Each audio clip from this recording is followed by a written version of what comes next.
This is Lake Ontario, one of the 5 Great Lakes of North America, and provides a wonderful backdrop to the latest stop on the IFSC Climbing World Cup circuit. We are in Hamilton, which is roughly 30 minutes away from Toronto in that direction and 30 minutes away from one of the natural wonders of the world, Niagara Falls, in that direction.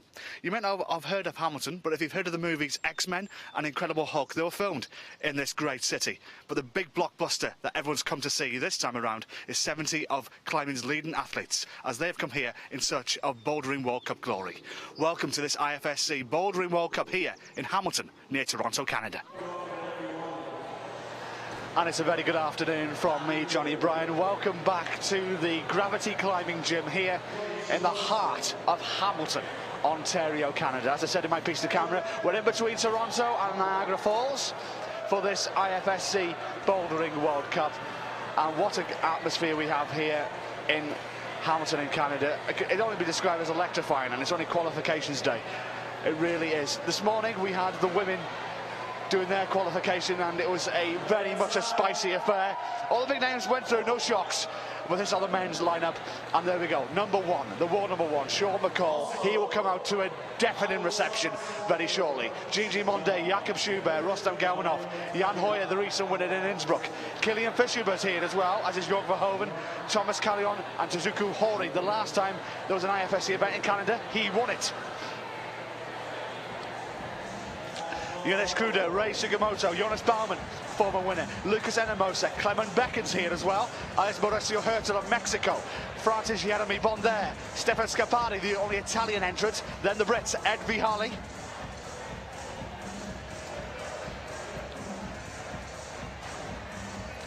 Shinta Ozoa, Atsushi Shimizu from Japan, John Partridge from Great Britain, Ian Dory of the USA, Matsutoshi Sugita, Sebastian Lazur, some big expectation on that young Canadian shoulders, Kita Mohagi, Adelaide Sapuju, Alan Jonas McRae, then, as you see on your screen, Nicola Farzi, Tom Newman, Ben West from Great Britain, Jason Holovich, Miles Adamson, Anthony Hansen, Wouter Jonglin of the Netherlands, John Bowles, Mark Everly of Canada, and finally, Jonathan Herta Espinoza of Mexico. 37 go to the start post, 20 to go through to tomorrow morning's semi-finals.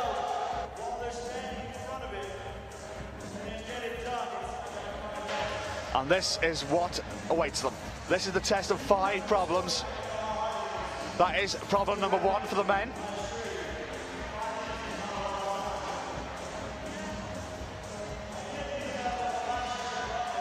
There you can see that little blue route, very, very small holds there. That is problem number 2.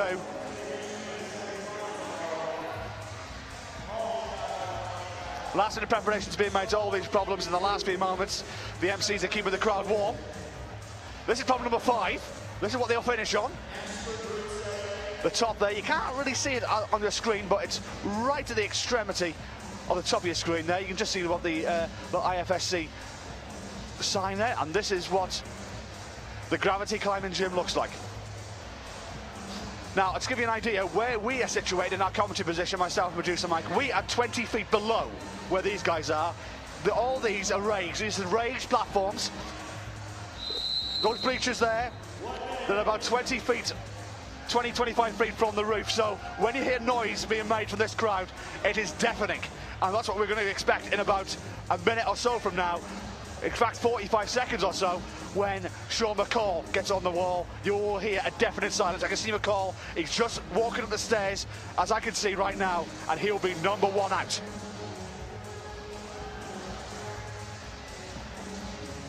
He was very pleased earlier today, as one of the coaches of the women's groups of climbers. He was delighted with the 3 that went through there, and no doubt he'll be flying the flag for Canada as number 1 in this qualifier. So, 4 p.m. local time, any second now, we get underway for this men's qualifier, this IFSC Bouldering World Cup here in Hamilton, Ontario, Canada. Wait for the roar.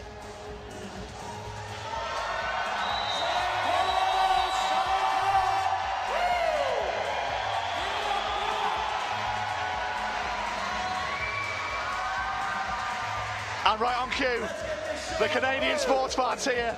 They're a wild bunch. they cheer on their native boy.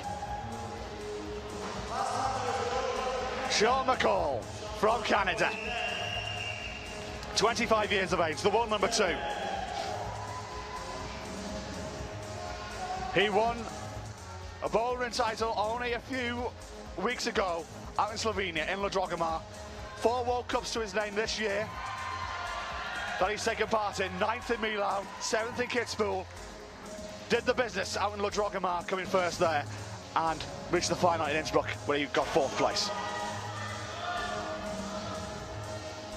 And you can bet your bottom dollar every single member of this crowd watching is right behind Sean McCall.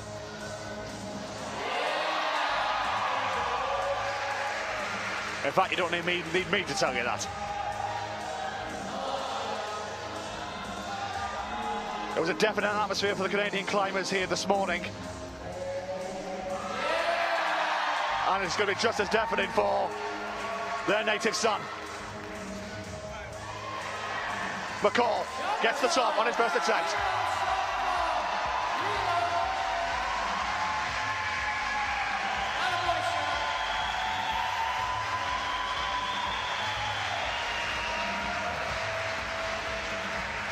That's one done.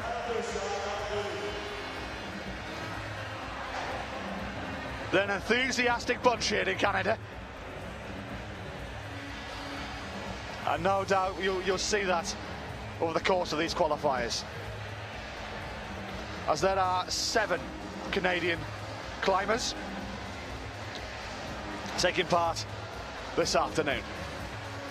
Of course, middle of your screen there, you can see it advertised, Climbers Against Cancer.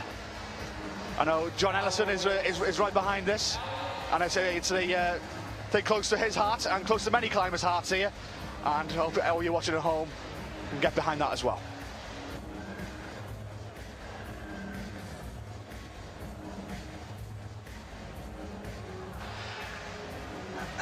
Guilherme Gladiamonde will be the next climber out in, what, 2.5 minutes from now. This crowd just getting warm here in Canada. They were very vocal this morning for the women, and no doubt they'll be very vocal this afternoon for the men.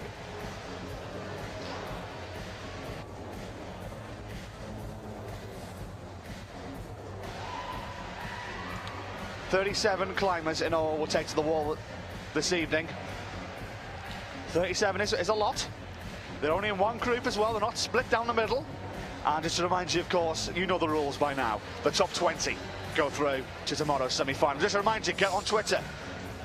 Give us your predictions of who's going to do well in this men's qualifier. Who is your prediction to take the title here this weekend, here in Hamilton? Drop us a hashtag IFSCWC, and I'll happily read them out on air.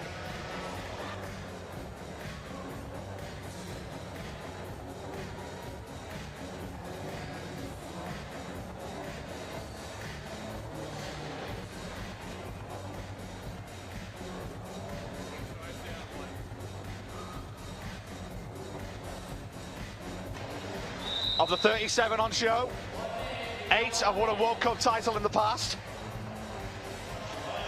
And the majority of them you'll see in the opening stages of these qualifiers.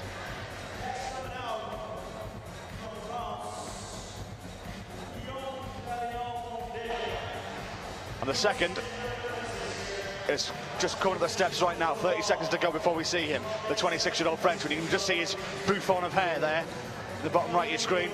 Debate Father Francois, the IFSC delegate, just holding him on the stairs, right in front of our commentary position.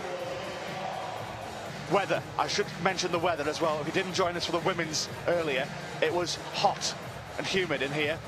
We've gone back to our hotel, we've come back to do these qualifiers, and I can say without a doubt the temperature has rocketed in here by 7-8 degrees Celsius. It's outside, it's around 29-30 degrees centigrade. It's at about high 80s in Fahrenheit. And a lot of the climbers are complaining this morning. It was a little bit greasy, a little bit sticky. A lot of these holds. And you can see there'll be annals of chalk put on all these climbers' hands, especially at the early start of these qualifiers.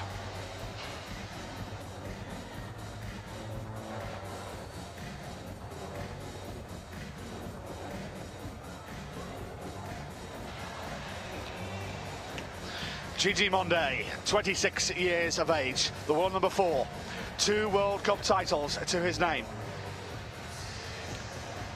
He took part in every competition so far in 2013, only missing out on one final. That was in La Drogamar when he came 12th. Podium twice though, on home soil in Milan and in Kitzbühel as well when he won the silver medal. 6th in Chongqing, 6th in Innsbruck as well. A double World Cup winner of the past. Let's see if he make it a triple here in Canada this weekend.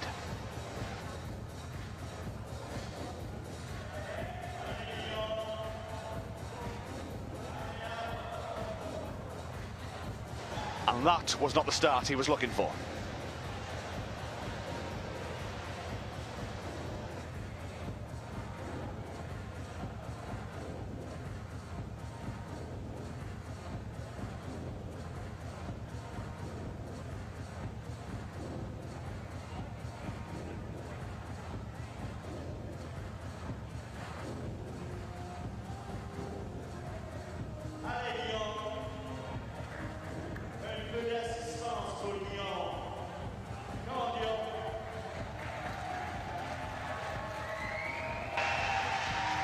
The crowd are very appreciative of all the climbers. They get behind every single one of them here in Hamilton. And as I mentioned before, earlier on, unlucky for Monday there, as I mentioned earlier on, the bleachers, the stand that all this crowd are in, it's no more than 25, 30 feet from the roof. So when they make a noise, it echoes off the roof and it's a cacophony of noise you hear. And this stand is only, I reckon, 3/4 full. It is sold out and should be packed to the rafters tomorrow night for the final. And that will be epic.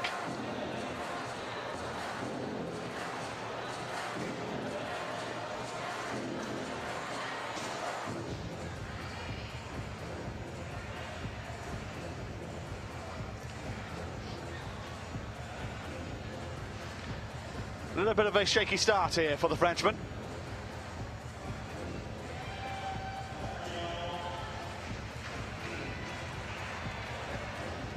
Uses his flexibility well. No. He's having trouble on this first problem. It's a 26-year-old. Still got time though, and annals of it.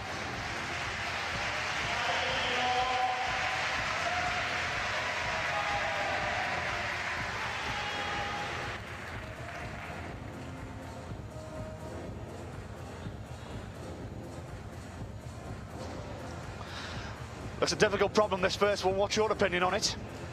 Of course, we're on Twitter. Use the hashtag IFSC WC. Oh,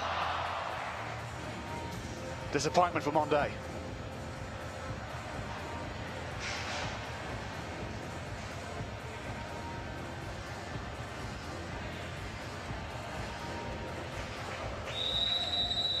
Minute to go. You'll hear that whistle many times this evening. That's to indicate that there's 1 minute of play left for all the climbers. So could be last chance saloon here for Daniel Monday on this first problem. Hasn't reached the bonus hold yet, so you want to get that under his belt at least. Gets it now. Now he's up. He's away. Still time though. Does it? Gets under the belt at the end. Waits for the crowd, they're responding kind. Slow and steady wins the race for Guillaume Monday, and he finds the top with only seconds remaining.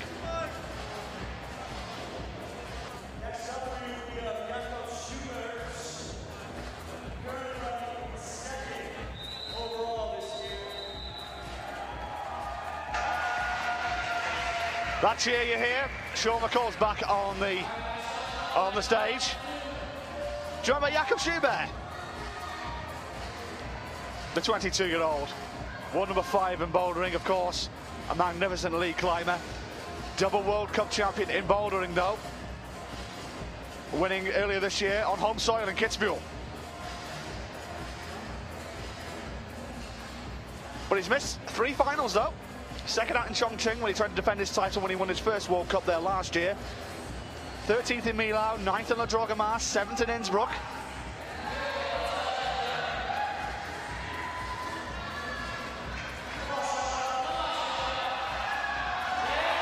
McCall is away.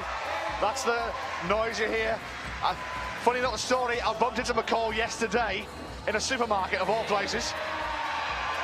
I asked him how's he feeling, is he a little bit under pressure performing on home soil? He goes, no, I love it. I'm reeling from the pressure, and as you can see right now, he loves this in front of his home crowd. 2 for 2. And he's laying the gauntlet down to say, I'm here to win.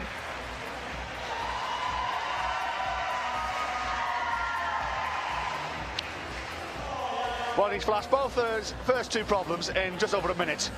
And if that doesn't give you an indication to say, I'm ready for this weekend, then nothing else will.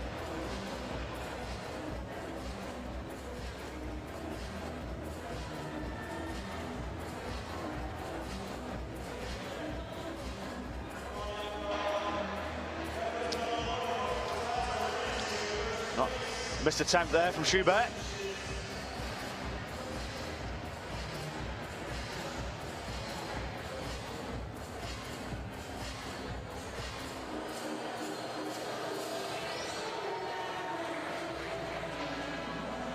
Bram Birkin, I know that you were watching earlier, Bram. The Dutch Rustam fans have tuned in and psyched, I bet you are.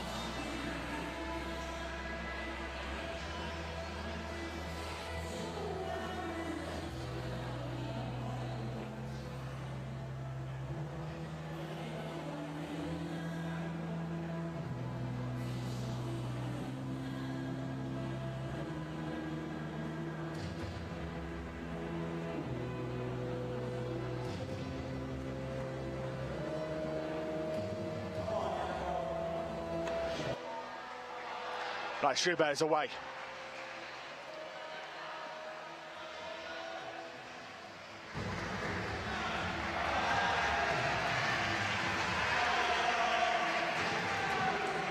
Whatever happens here in Hamilton this weekend, one thing is a massive tick in the box, is this crowd. It is unbelievable. About 300-400 of them are making the noise of 4,000. It is brilliant. Oh, unlucky.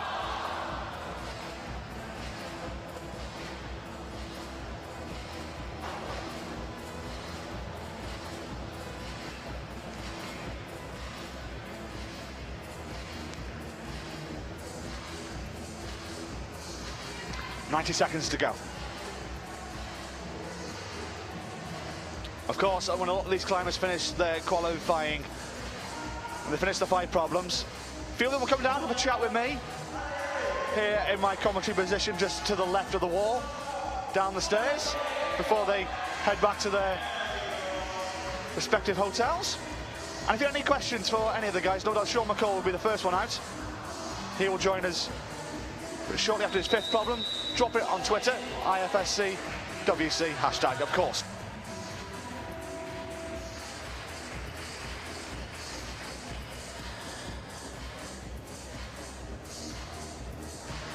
Well, Sean McCall flashed this on his first go. Now, keep your eye on Jakob Schubert here. He's trying to go high here. This, according to Jamie, the route setter, is the approved way to go. I've just been reliably informed.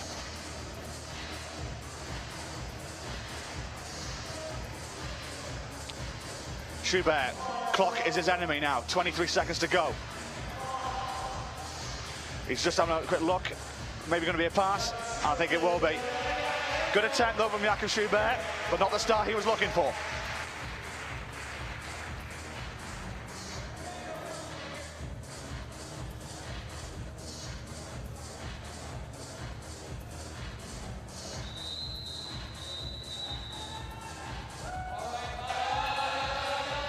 Coming out number 4. I know Bram will be happy. It's the man he's been waiting for, the 25-year-old from Moscow, Rustam Gawanov.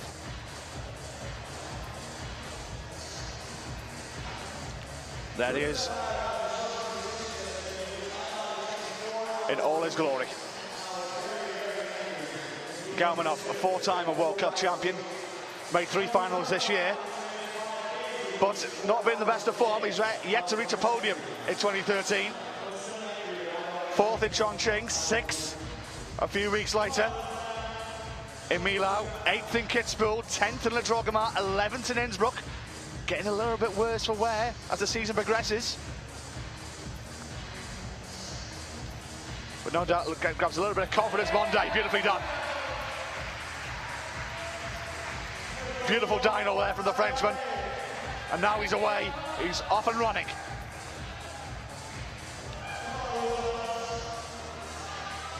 Got to reach again. Wonderful. He'll be pleased. Job done for him. Galmanov struggling on this first problem. The high road is the route to go, according to Jamie, the route setter.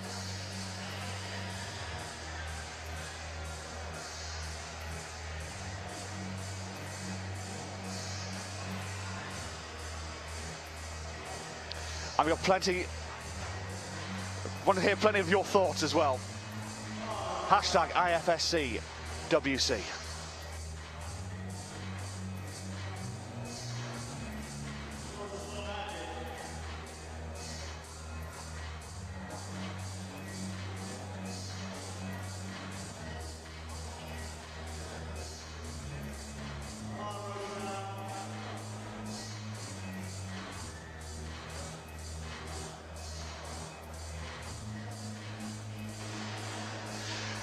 Joachim's tweeted he's got high expectations for Jorg Verhoeven.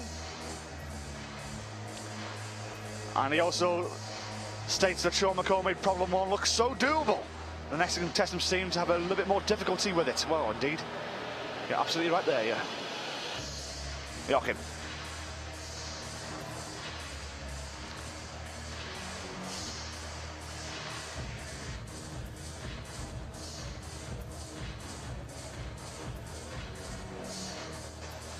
Rustam fans have also tweeted, they're right behind him. Show him why you are the champ, Rustam.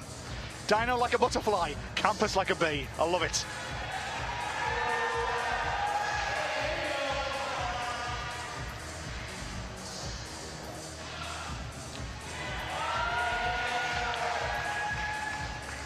Over 2 minutes, just under 2 minutes to go here for Galmanov, the only man on the wall right now in the early part of these qualifiers.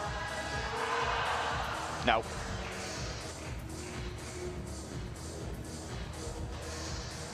Ben Morton tweeting, I think someone's forgotten to put any holds on problem 1. It's not the start that a lot of these climbers are looking for. They wanted to ease into these qualifiers, and they've come up against a brick wall.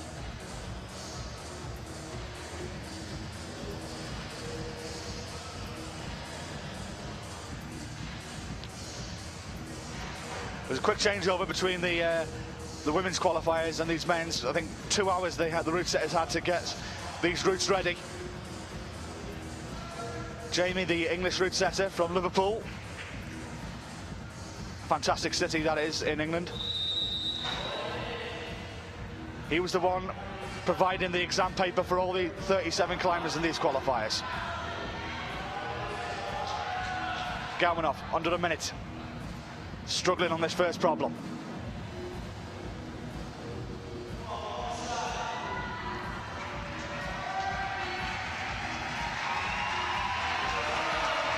They're right behind him here in the gravity climbing gym. He's got under half a minute to find the top.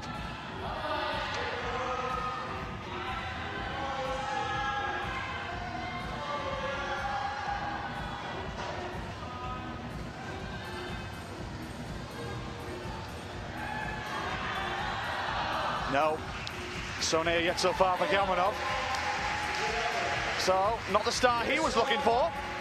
It's a difficult opening problem, this first one. And the crowd cheer because Canada's Sean McCall is back.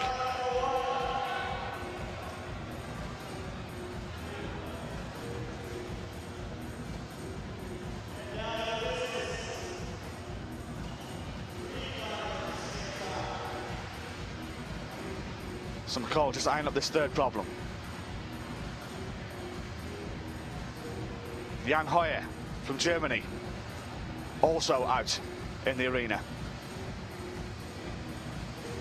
21-year-old, the recent winner out in Innsbruck. He's had a good season so far, he's podiumed as well. Second. Oh, wonderful dyno there from Schubert, just loses his grip though. As I did mention earlier, it is hot and humid here in Hamilton. It's right 29 degrees Celsius outside. Add 3 or 4, maybe even more than that here inside. The temperature has rocketed since the women's qualifiers a few hours ago.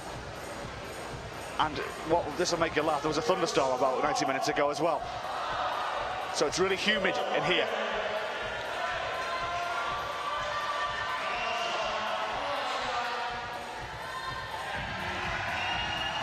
McCall, can he make it 3 from 3? He is really pumped up for this. Absolutely pumped. Look at him go. Bottom left of your screen. He is throwing the marker down right now.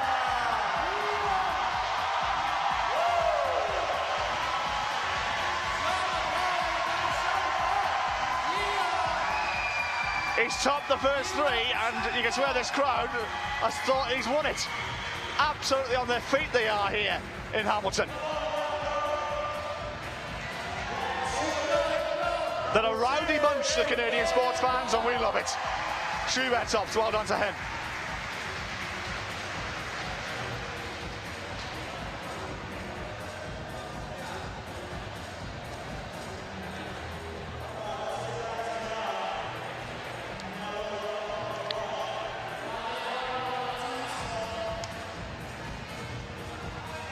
Two and a half minutes to go for the German.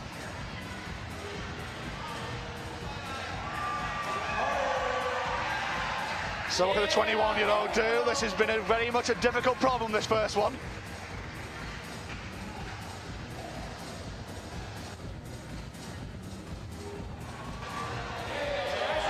And Hoyer as well. Back to top. Well done to him. So it'll be 2 minutes before our next climber comes out, and it's, well, who else but a 19-time World Cup champion in Kilian Verschuber. The names keep getting bigger and bigger.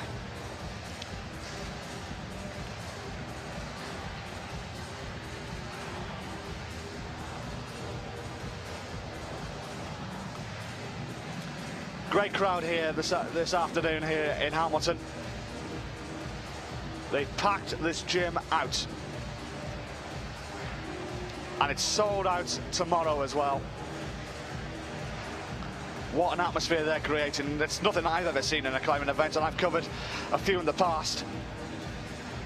It's very claustrophobic atmosphere, no doubt about that.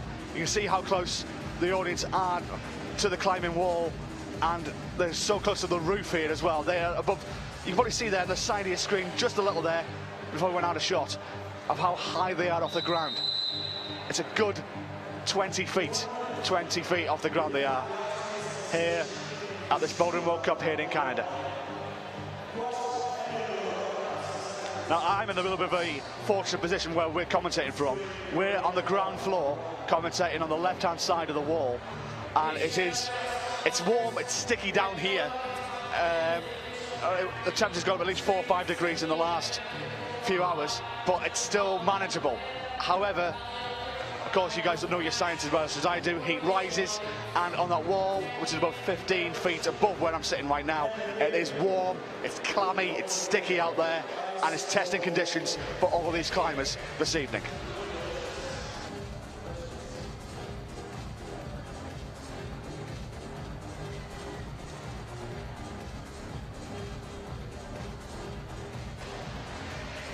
So then, here we go, Kilian Verschuber, the 29-year-old, 19-time World Cup champion.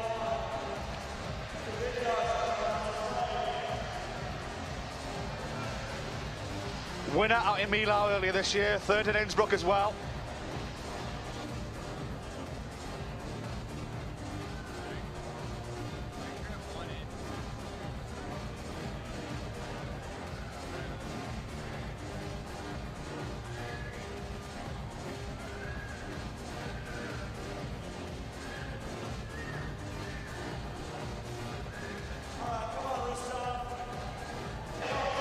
But for Schubert, has a couple of blobs next to his name this season. Didn't even make a semi-final out in Kitzbühel. One of his worst performances on record when he came 22nd, and in the Drogomar, only 15th. Main amends in Innsbruck on home soil, coming in third place there. Interesting to see what he does here as he bids for a 20th World Cup title.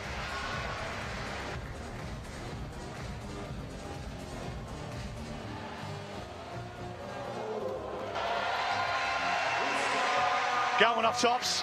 Those who didn't see, Sean McCall did top his second problem. He is 3 from 3 right now. He's in sublime form.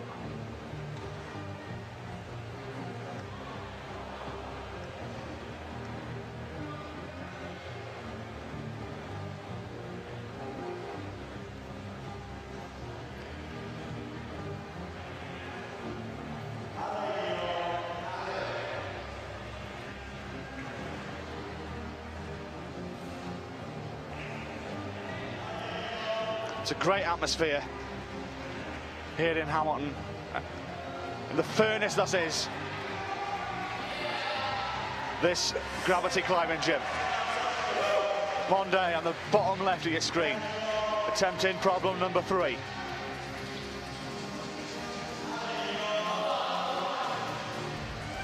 And he's making a good fist of it as well.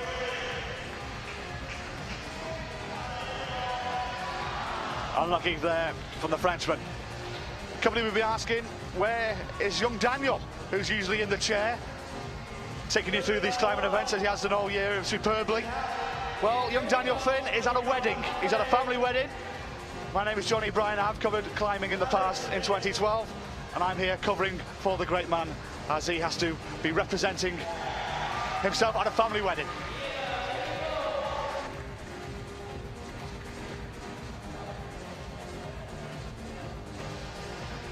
Two minutes to go for Schubert. Tops out, well done to him. Good start for the Austrian.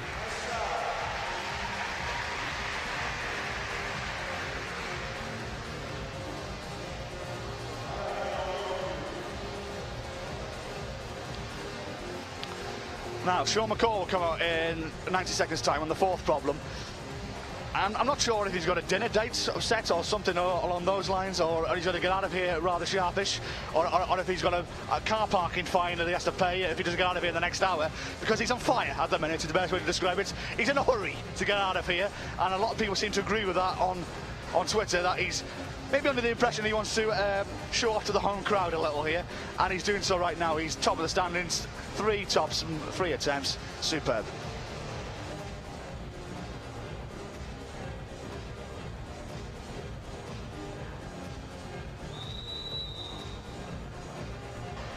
One minute to go.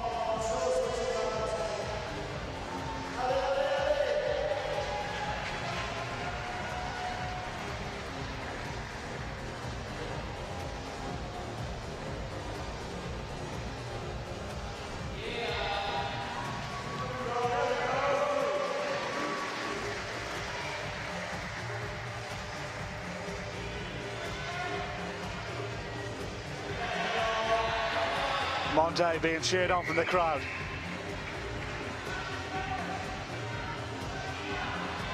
Probably his last roll of the dice here.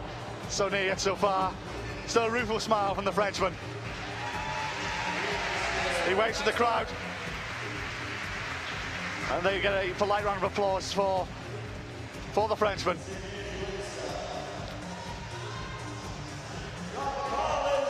So then, problem number 4 for Sean McCall.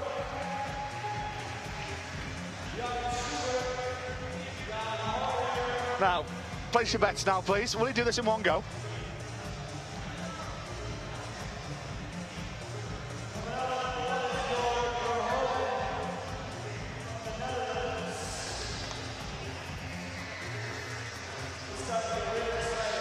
We have been joined as well by Jörg Verhoeven. I know Joachim's a big fan of Jörg. He's got high expectations of him on this competition. I was there in Imst last year, and in fact, when Jörg took a lead World Cup title. The first time in about 5 years. He was delighted that day.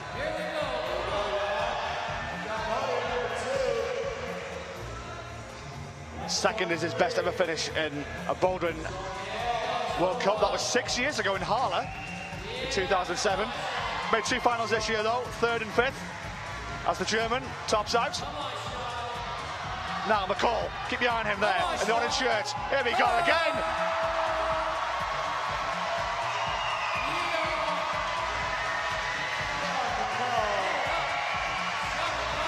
He's on fire.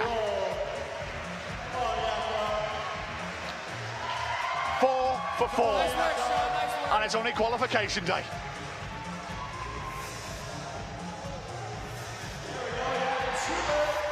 Jakob Schubert. Beautifully done from the Austrian.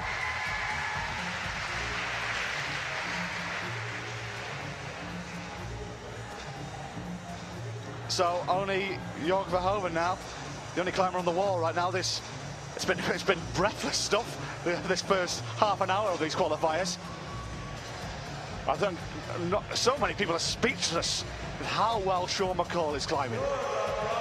He is laying the gauntlet down to everyone to say, I'm here to win this on my home turf. Amazing, absolutely amazing. A couple of top 5 finishes this season. 3rd and a 5th. Doing new for us today. Verhoeven with 2.5 minutes to go on this first problem.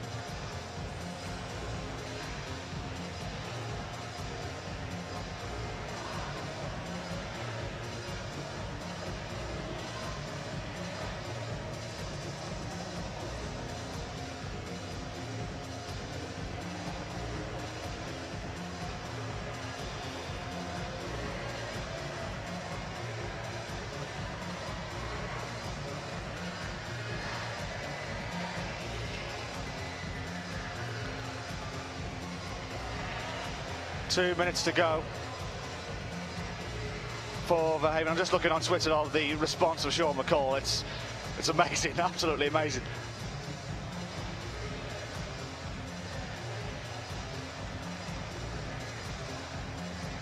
Joachim saying McCall is really amazing. Monira saying Sean, whoop whoop. Cindy, and yet another flash for Sean, 4 for 4. Fascinating, absolutely amazing. He'll come and have a chat with us, no doubt, in roughly, I would say, 10 minutes from now. If you have a question for Sean McCall, please put it in right now. Hashtag IFSCWC, and I will ask him when he comes to chat to me in about 10-15 minutes from now. Meanwhile, Verhoeven, 1 minute 5 on the clock.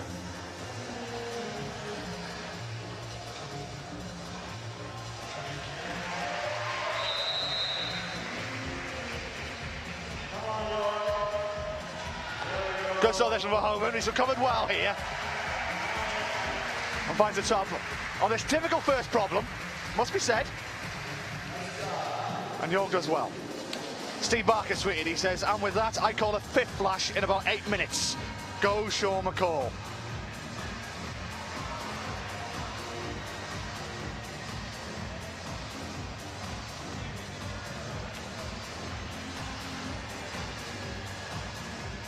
So, let's catch our breath for 1 moment.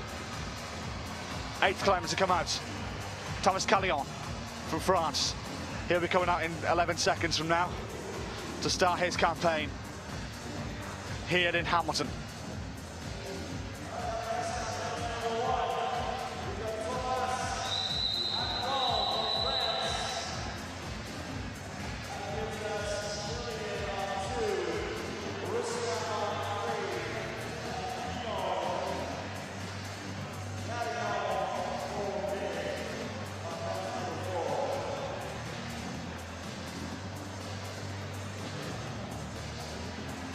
Callion, 29 years of age.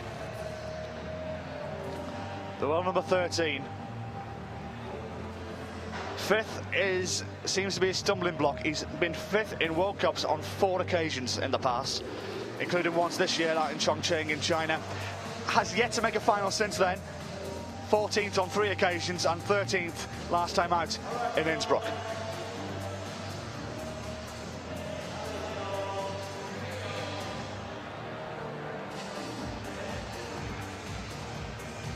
But we've still got some quality names on this wall right now. Galmanov, Vashuba is trying to dyno, didn't make it on that attempt.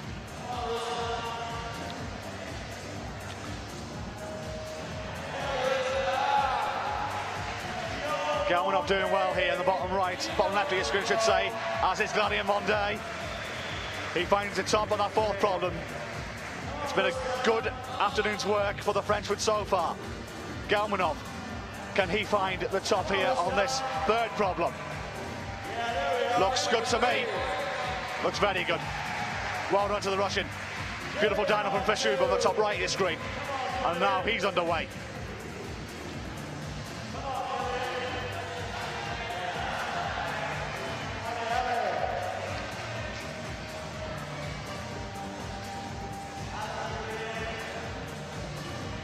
Oh, loses his foot in there, the Austrian.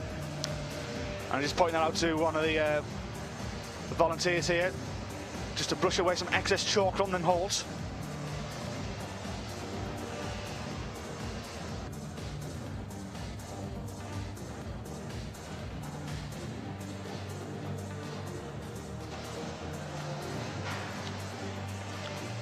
Well, what do you think? Think Sean McCall might be the last one out in the semi-finals tomorrow?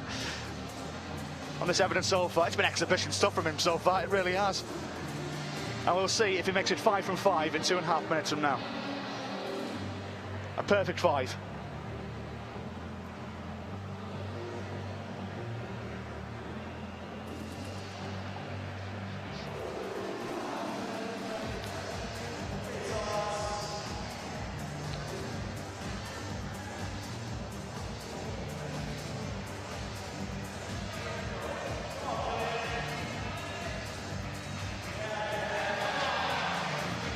Nice one for Vashuba.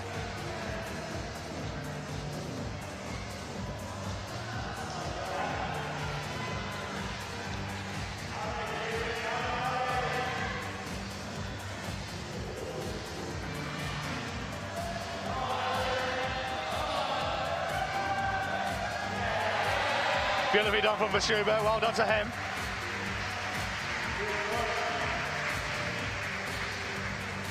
Phil has tweeted in, he's watching the IFSC Climbing World Cup Toronto. Shout out to Zoff in the crowd, cheering everyone off. Well, there you go, Phil, I've just done it for you.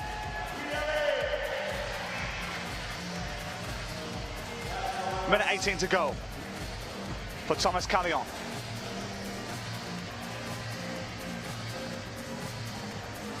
Right then, 1 minute 8 seconds before we see Sean McCall see if he can go 5 for 5 in qualifiers.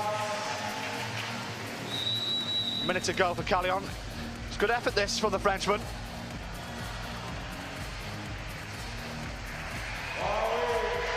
Yes, well done. Good start.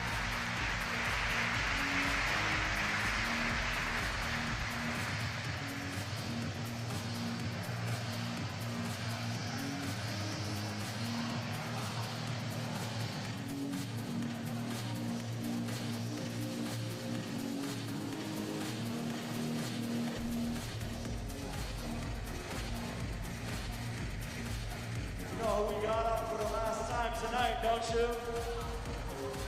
You know who's coming up on number 5. 15 seconds to go. Right then. This will be very intriguing. Just say, Zakuru Hori is coming out to start his climb on number 1, but all eyes here on Sean McCall. Bottom right of your screen. I think we might go full screen for this. In all its glory. Can he go 5 for 5 in front of his home crowd? I tell you what, they might need the builders here tomorrow at the Gravity Climbing Gym, because if he does this, this crowd will take the roof off.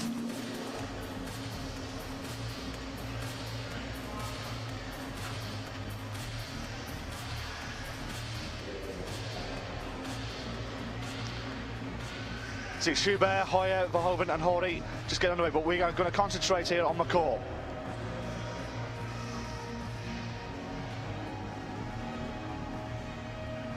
We'll keep an eye on all the others as well to say if they top out, but all eyes are going to be here on Sean McCall. Everyone in this arena is watching the man who went out number 1, Canada's own, on home soil. Can he go 5 for 5? He's away.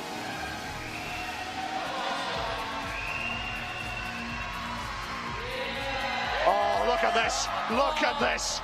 25 years of age, and he is acting like a veteran of this game. He's trying, he didn't lose his foot in there though. Is he going to go for it? Oh, wonderful. That is stunning, absolutely stunning. They're on their feet, and this is only the qualifiers. They're on their feet, wonderful, absolutely wonderful.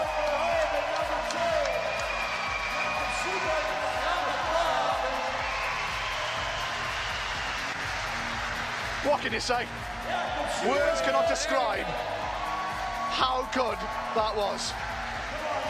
Sean McCall, unbelievable, unbelievable. Even had my producer clapping along with it.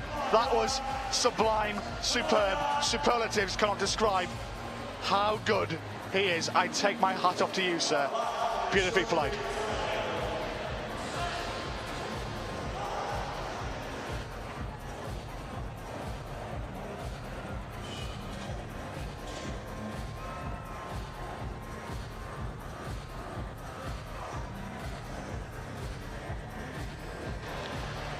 And just to remind everybody at home, this is just the qualifiers.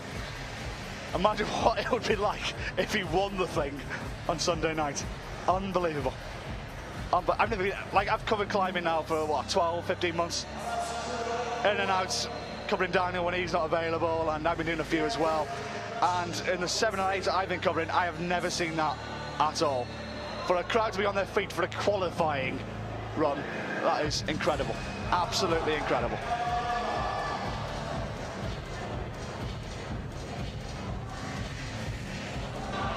If you've got any questions for Sean McCall, no doubt he'll be with me momentarily in the next 5 or 6 minutes. Please drop them to me now, hashtag IFSCWC, and I'll happily read them out to a man who put on an exhibition. Unbelievable.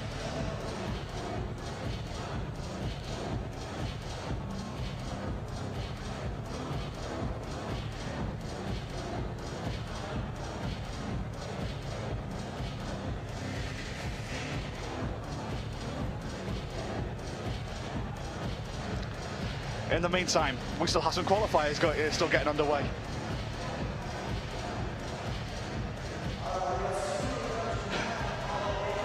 How do you top that? Well, we've still got some of the best climbers in the world. That's how you top it.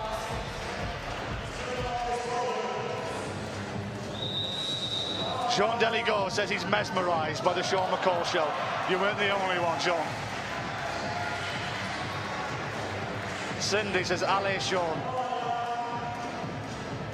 JMF Carrier, yeah, Sean, represent Canada, bro. There's a lot of love for him out here. It's amazing, simply amazing. And he's only qualified. That's the amazing thing. Imagine what happens. Imagine what happens if he won the thing.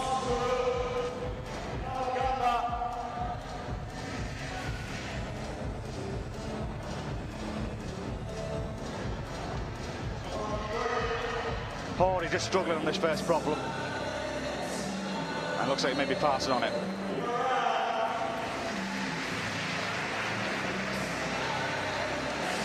We're still out of breath here from what McCall has done here in these qualifiers. Absolutely smashed it. Fantastic. But we've still got some great climbers out on the wall at the moment. Guilherme Glani on Monday coming to an end. He's had a decent afternoon. I think he's topped at least 3 of his. Under normal circumstances, you would say it's a decent result, but what McCall has done here, it's brilliant, simply brilliant.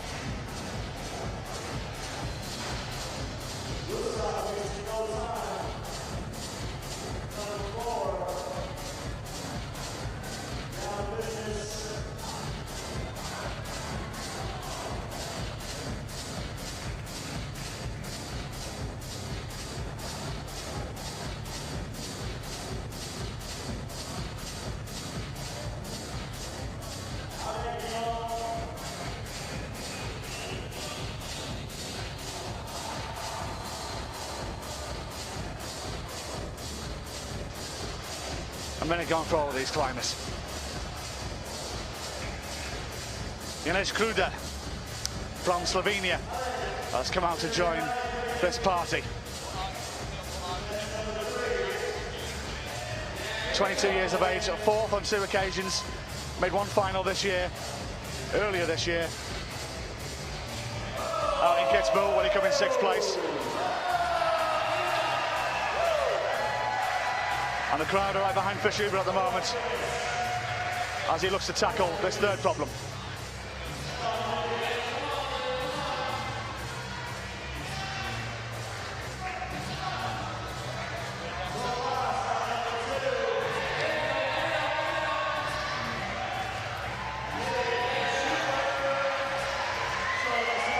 Carleon on the top right of your screen, looking to be struggling this 2nd problem. He's nearly there though. It's a good effort that from the Frenchman. Monday, Guillaume Monday, also topping out. It's a decent afternoon's work for him. Galmanov though, struggling a little.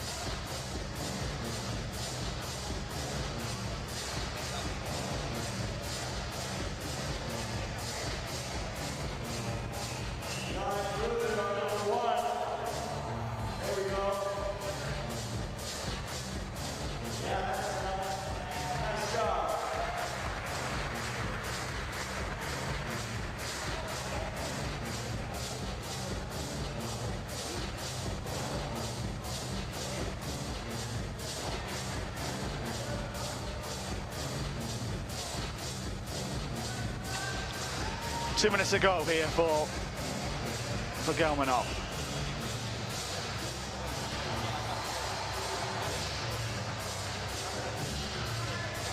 The only one on the wall at the moment. Trying to do this 3rd problem.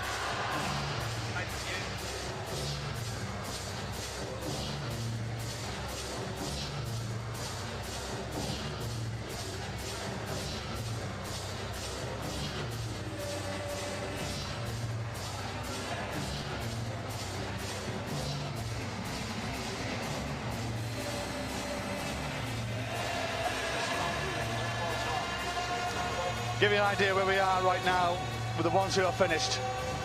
McCall 5 for 5, Danny Monday 4 tops and 9 5 bonuses from 11. They are the 1-2 as we stand at the moment. Those guys are finished. 1 minute to go for Galmanov. Topped his first 2. And he's on this 3rd problem.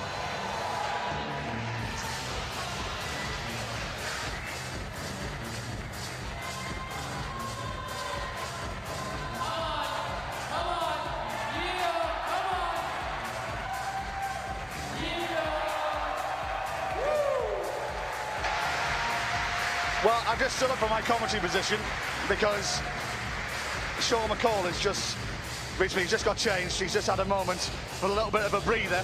First question I'm going to ask you, have you got dinner reservations? Have I got dinner reservations? No, I'm going to have a nice quiet dinner with my family tonight and, try to relax a bit and get ready for the semifinals tomorrow. The reason I ask is you seem to be in a rush. Seem to be in a rush. I don't know. What can I say? I mean, I climbed perfectly. 5 for 5. I'd say the hardest boulder is the first one. I looked at the first one, the slab, and usually the slabs are a little bit easier, but no one on this one. And then I kind of got a little more momentum flashing that one, and then doing the jump on the 2nd one, and then 3rd, 4th, and 5th, and I ended up doing them all. Yes, a question on Twitter from Steve Barker who's asked, first problem, using the whole forearm, was that planned? Not planned, no, for sure not. You look at the slab and you look at it and you're like, okay, I think I'm gonna do this, I'm gonna do this, but really in your head you're saying, I think I'm just gonna feel out this problem. So you step on, you have a pretty good idea of what you're gonna do, like I put my right arm down right away, and then I don't know, I crossed over, and then I was like, wait, I need to be a little bit higher. I put on my forearm, it worked, and then I was like, okay, now I need to kind of jump over a bit, and then I heard after from Jakob that he said, actually, if you just go straight up, use the little orange thing as an undercling, and then come back down, it's like really easy. So, I mean, I misread the problem. I still managed to do it. It was a lot harder, and that's just how it works. Talk me through this run of 5 in a row. Have you ever done that before, first of all? That's a good question. Have I flashed 5 o'clock? I think I might have done it once before. I think I did it in Innsbruck last year. And in Innsbruck last year, I was on the podium. I was third, so I can only hope history repeats itself and I'm on the podium again. Well, you said on the podium, I think you're looking for something a little bit shiny around your neck, and that being a gold medal. Funny little story, me and you bumped into each other in a supermarket yesterday, didn't we? And I said to you, do you feel any sort of pressure playing on home soil? But it's the exact opposite, I would say. You love this, you're relenting in this great atmosphere that your home fans are doing. I mean, yeah, I do love it.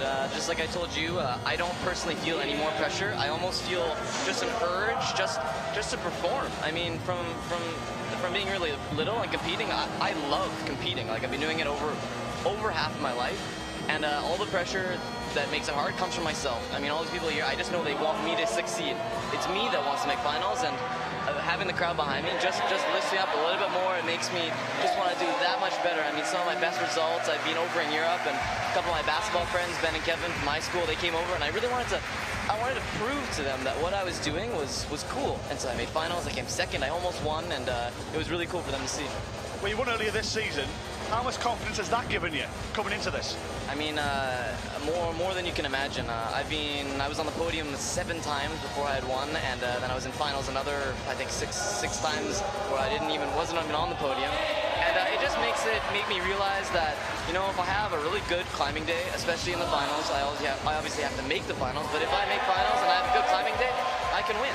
And it's really good just to kind of like have that in your mind, whereas before, you're not even sure if you can win. You hope you can win, but I always find the first one's harder, and I can only hope that really that I have more. Describe that 5th problem for me. You know, when you know that I'm going to make this, and I'm going to hit a roll like no other. Just tell me what's going through your mind. Well, I thought I was going to do it right away after I did that jump up and right to the zone. I didn't think the last move was going to be so hard. I mean, I looked at the foot out right, the heel hooks weren't going to work, so I just put my foot on, and I was halfway to the move, my left foot just slipped, and then I hadn't committed to the move yet, so luckily I fell back down, composed myself, put my foot on, and finished the boulder. But it was a really good feeling, and I got a standing ovation from the crowd, which is awesome, and I know that they're excited to see me tomorrow morning in semifinals. Well, I was going to say, have you ever seen somebody give you a standing ovation for a climb before? I don't know if I've seen it either. We have a tweet from Zach Fournier. It said, Hamilton just experienced an earthquake when I flashed a 5th problem in qualifiers. And yeah, it was like that, a standing ovation, and I hope it's like that in semis. I really do. Now, I wouldn't like to say, have you peaked too soon, because you hardly used any energy out there, you could say, but likely is now, you're going to go out last in the semi-finals. And bearing in mind the temperature, what was the conditions out there, up there? Was it a little bit sticky, a little bit greasy for you, or was it okay? So has experience been getting warm here this afternoon? For me, actually, I did find it hot, but it's mostly what you do in between the boulders. And they have fans in between the boulders that you can sit in front of, you can cool your hands, you can cool your body. And I actually find that's the most important part. I mean, tomorrow there's going to be a 20 in semifinals, and 20 climbers going on holds. It makes it a little bit warmer, but nothing comparable. I mean, once you get up to, 40, 50, even a World Championships, we had 70 on one, it starts getting greasy. But after 20 climbers, really, it's not any worse. And that's why it's not really a disadvantage to go last in semifinals. So how are you going to compose yourself now ahead of tomorrow?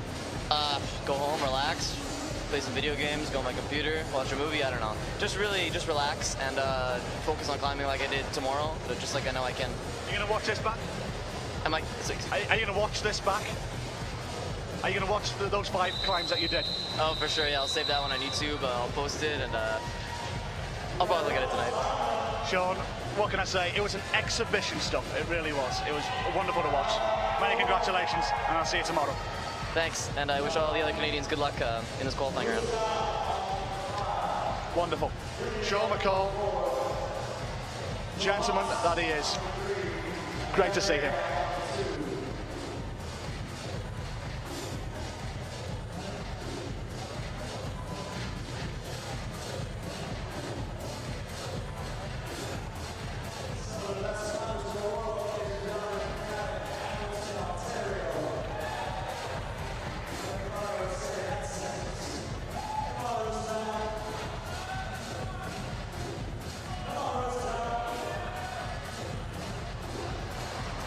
Many thanks to Sean McCall.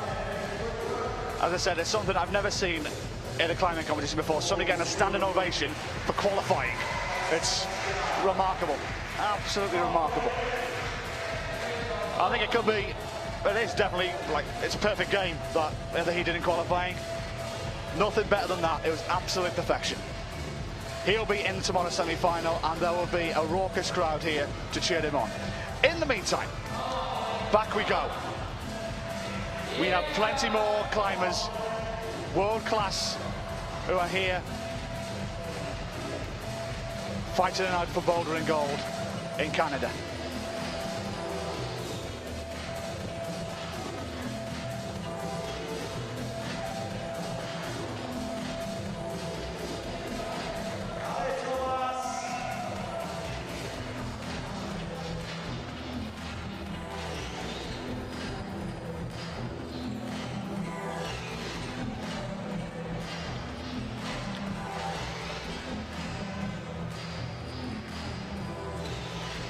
Let's give you an update of where we stand at the moment. It's still early days.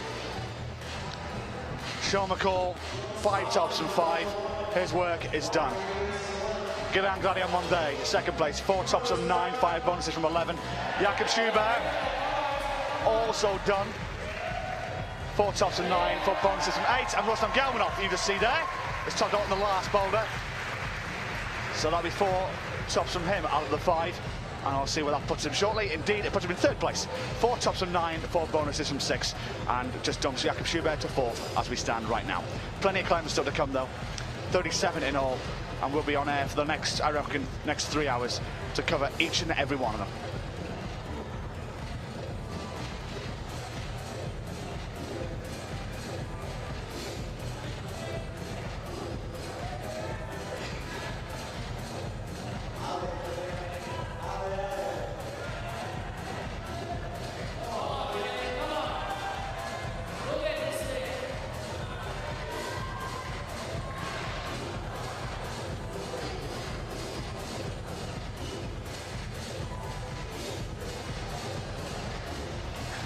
Jonas Baumann there of Germany. He's the 12th man out.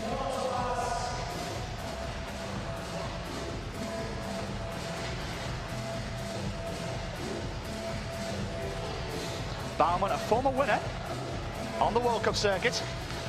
In Vale, we'll be there next week. He won there 4 years ago. Yet to make a final this year. In fact, he struggled a little in 2 of the 5 World Cups of 2013. In particular, Kitzbühel and the Drogomar, when he came 43rd in Kitzbühel and 33rd in Slovenia. A 9th place out in Innsbruck a few weeks ago.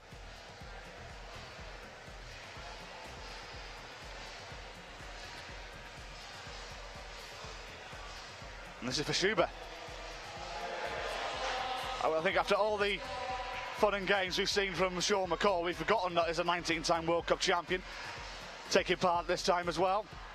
And not the best stuff from Killian. Still finds him in 6th place though at the moment. 3 tops from 7, 4 bonuses from 7, and he still has that final problem to come as well.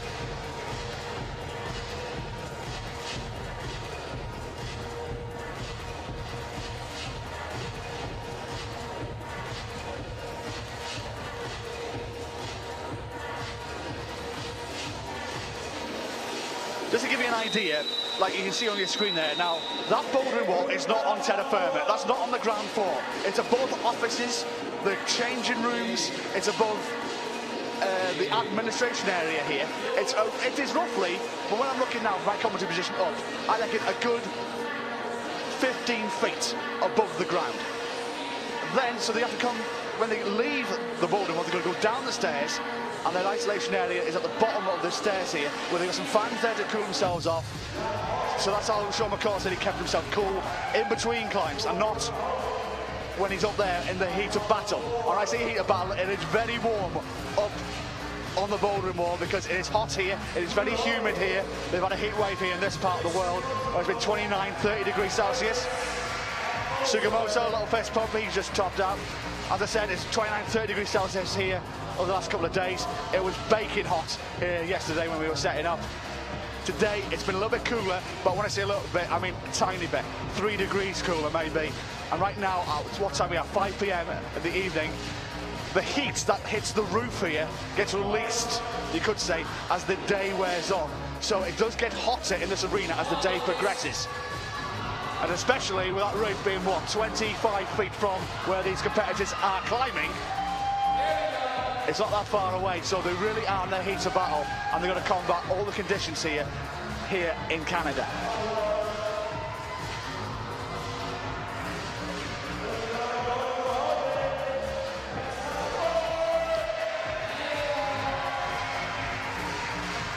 Lucas Enemosa has joined the party.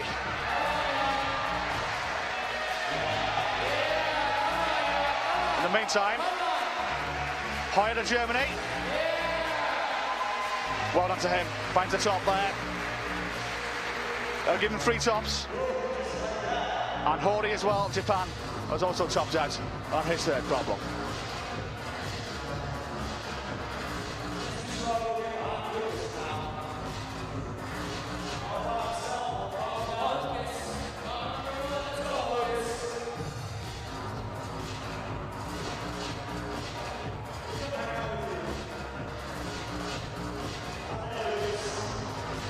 Enemosa. Not the best start for him. Still got plenty of time though.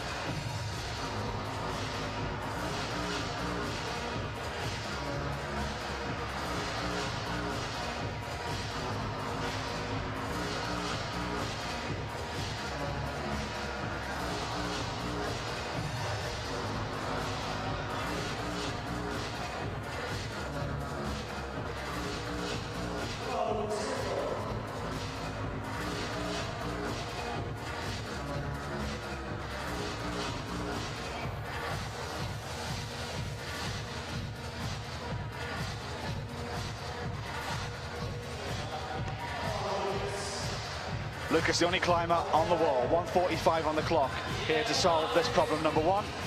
And he's struggling on it. A lot of climbers have struggled on this first problem.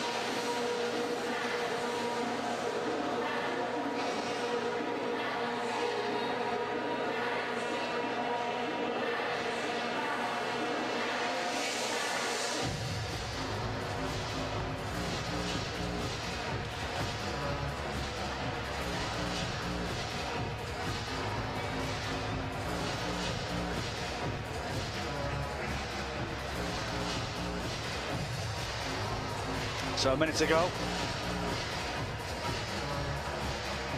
For Enemosa, the 23-year-old. Made a final this year in France, in Milan. They come in 4th place.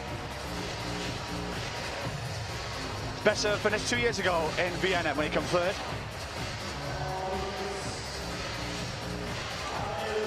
'15th out in Innsbruck last time around.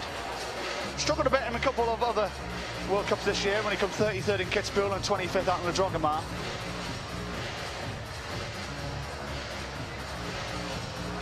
And he has half a minute, but he's last rolled the dice here on this first problem. A lot of them were taking the high road. That's the way they advise to do it. And then also, the time is his enemy now.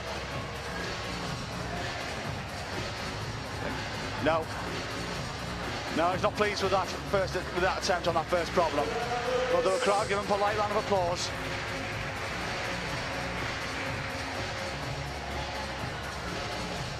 And we are underway with the next climber out.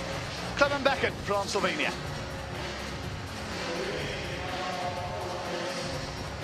Becken, 30 years of age now. Been a runner-up on 2 occasions. Yet to make a final this year. Made every semi though so far. 20th in Milan, 10th in Kitzbühel, 17th in the Drogamar, 16th in Innsbruck a few weeks ago.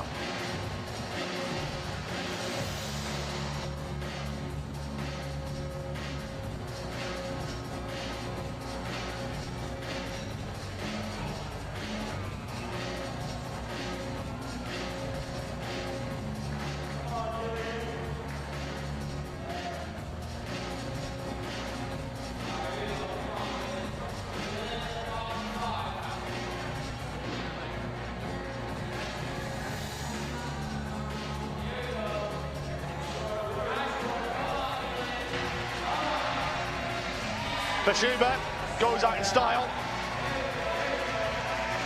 His work for the afternoon is done.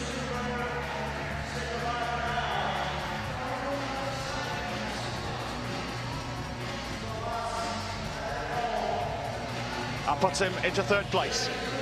4 tops from 8, 5 bonuses from 8. Behind Jorg Verhoeven in second place, 4 tops from 7, 4 bonuses from 7. And Sean McCall with a perfect game, 5 tops from 5, 5 bonuses from 5. Delightful.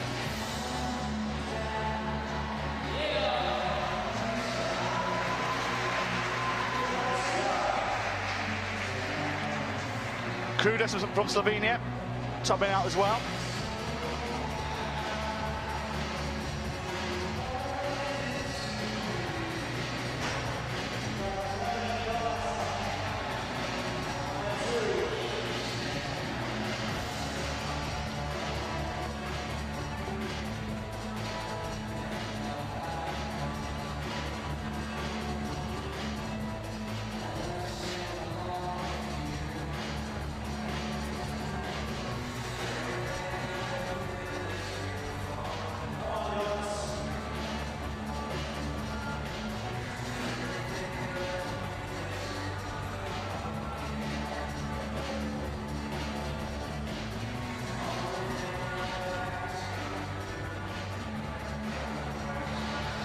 Just to remind you that Clement Becken is the 14th climber to come out on this wall.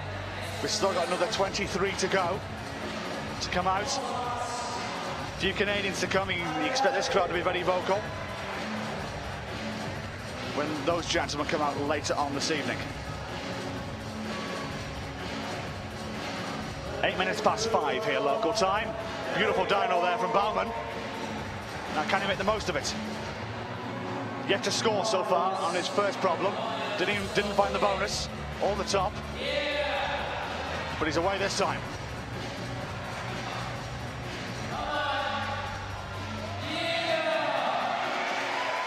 Well done, Jonas. Tops his second problem.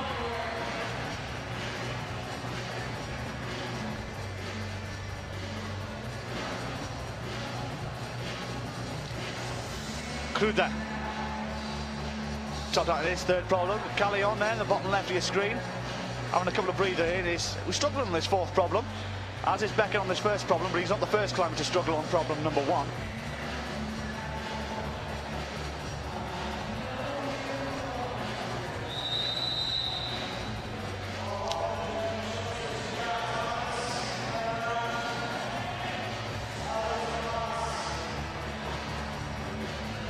Becken. Under 45 seconds to go. Going to find his first top. Callion. So near yet so far.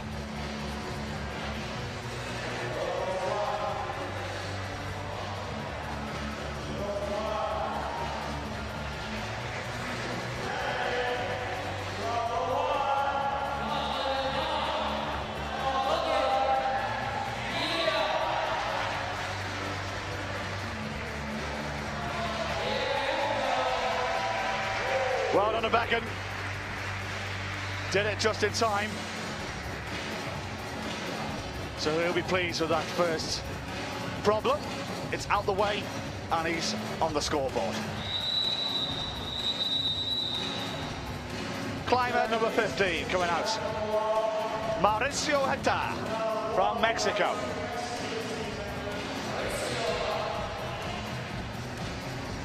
South of the border, down Mexico way. 24 years of age.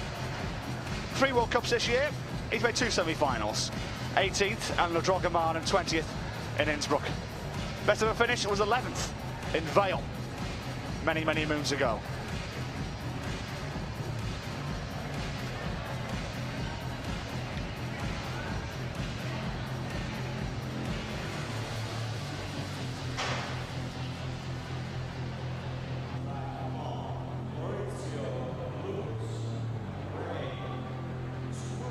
Now, Jorg Verhoeven's in excellent form. 4 tops from 7, 4 bonuses from 7. He's in second place at the moment. He's not going to get past McCall, though, but he can definitely secure his place going out late tomorrow morning. Should he find a top here?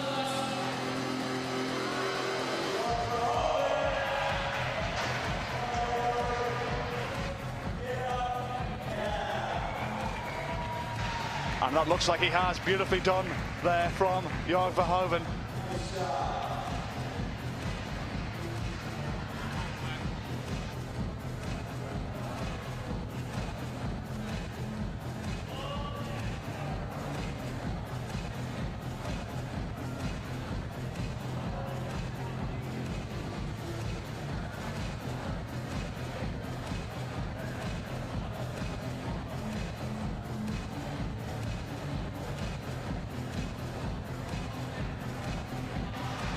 It is getting late in Europe. I know it's, what, 10 past 11 on Central Europe right now. So if you are thinking about heading to bed, well, but then you can wake up tomorrow morning, fresh and early, and go back on YouTube, and you can watch this from exactly where you left off. Such as the joys of modern technology. So many climbers, so many dark horses as well yet to come. Will we see a dark horse from one of these Canadians, these unknown quantities? We saw one or two of them early in the women's competition make a good fist of this competition, made a good account of themselves as well. Confirmation, Jörg Verhoeven's topped all 5 in this qualifier in 8 attempts, 5 bonuses from 8. Nobody's going to beat Sean McCall. That's guaranteed. He'll go at last. Verhoeven likely go second to last tomorrow in the semi-final. In the meantime, Sugimoto of Japan looking to add to his tally of the 2 tops. Well done to him. He's shifted up the leaderboard all of a sudden.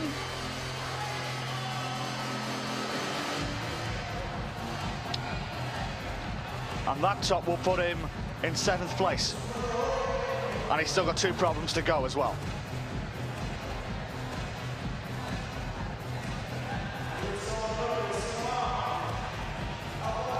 90 seconds to go in this climb.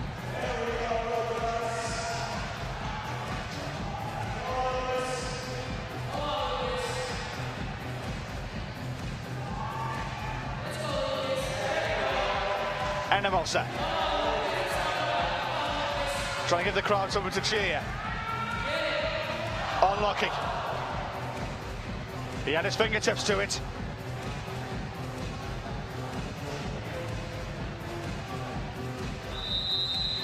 Minute to go.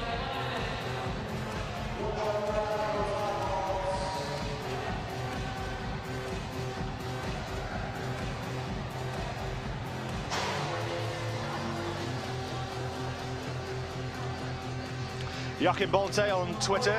His expectations for York came true, but there was really no match for Sean McCall today. Very well done indeed. And I know you'll be delighted, Joachim, with York's performance. No doubt he will be too.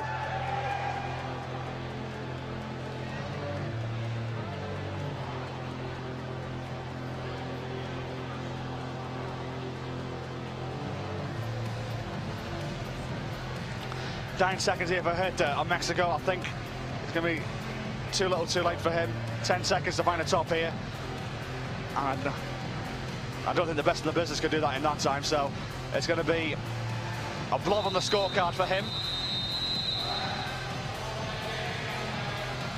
on that first problem. Jeremy Bondère of France, 21-year-old, world number 19.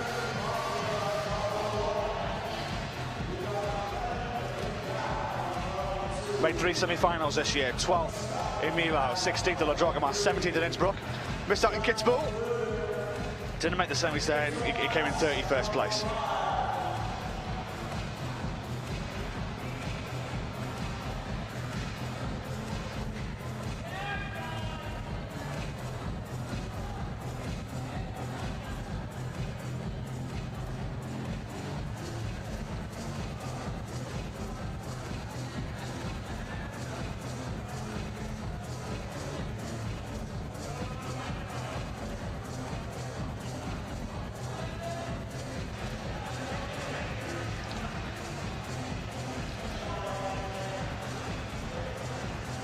7 climbers have finished.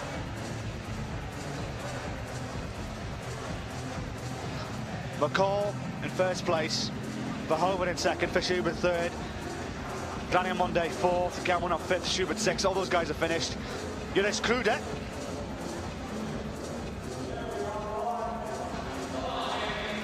on problem number 4 right now. He is in 7th place as we stand. He's topped his first 3 problems. So a chance there to go up the upper echelons of the leaderboard with 2 good climbs yet to come. Ray Sakamoto is another one as well, who's had an excellent first 3 climbs. He's 3 tops from 6, currently standing in 8th place. Jan Hoyer of Germany, he's finished his afternoon's work. 3 tops from 7, 5 bonuses from 9. It was one of their middle distance ones that could be a little bit dodgy with the latter stages still to come. We shall see if the most recent IFSC winner will be in trouble later on. And then the guys left on the leaderboard are the ones who are still out there. Hawley's in 10th. Callion is on his final problem right now. 2 tops out of 5, 3 bonuses from 6. You could argue he needs to top this last one to cement his place in the semi-finals, or have a decent chance at doing that. Clement Becken is only just on his 2nd problem at the moment. Jonas Baumann in 13th on his 3rd.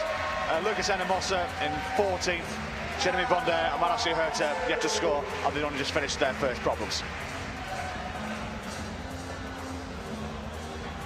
But we still have a long, long way to go.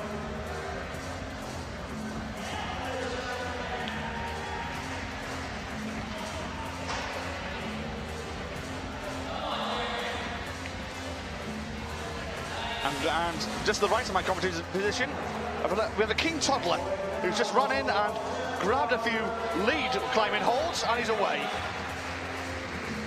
With a little bit of help from his dad, by the looks of things. A star of the future, no doubt. Callion, bottom right of your screen, needs to find the top here. To give himself a decent chance of making the semi-finals, he has done. Possibly could be good enough, we shall wait and see.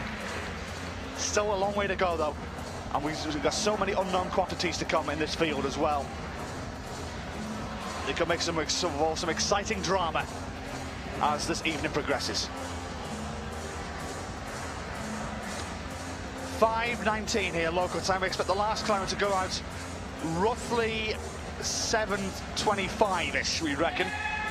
Still a long, long way to go. 37 climbers in total in this men's qualifier.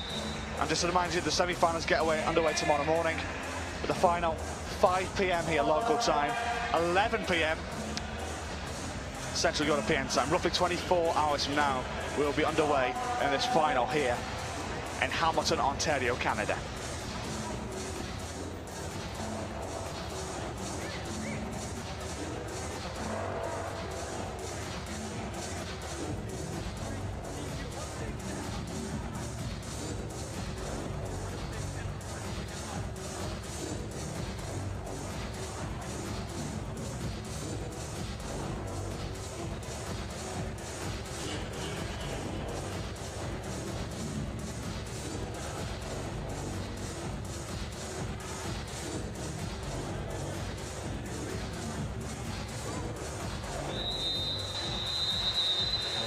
So there we go, changing of the guard.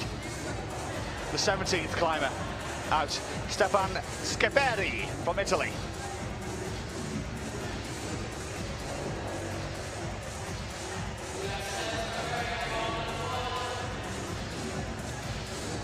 Joachim asking, where is Wally on? Rita Jungerland, 34 Joachim. He's going to be one of the late climbers. He's 4th to last. So I expect he'll be out in around an hour and a half from now, to answer your question.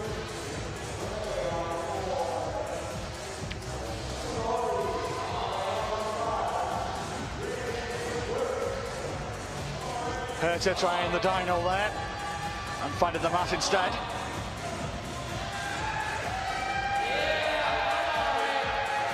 Now Sugimoto is making a good fist of this, and he's making a good account of himself.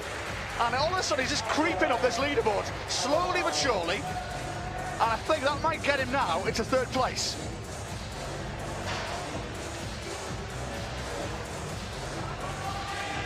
Indeed it does. Rei Sugimoto has gone 4 tops from 7, 4 bonuses from 4, so he's making a good fist of this, is the Japanese.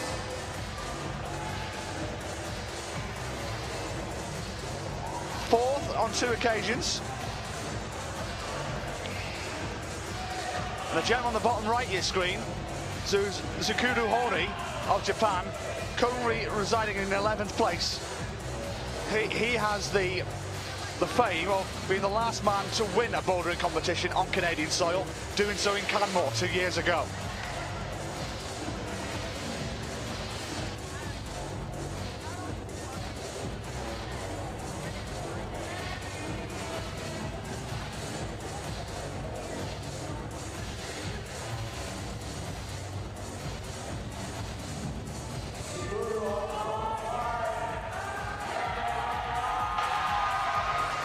Hori looking to finish in style. Well done to the Japanese. That might get him up to around 8th place currently. I'll wait for that to be confirmed. Well, this is good climbing from the Japanese Sugimoto though. Still 1 problem to go and he's topped his first 4. So he could be going out late in the day tomorrow morning as well.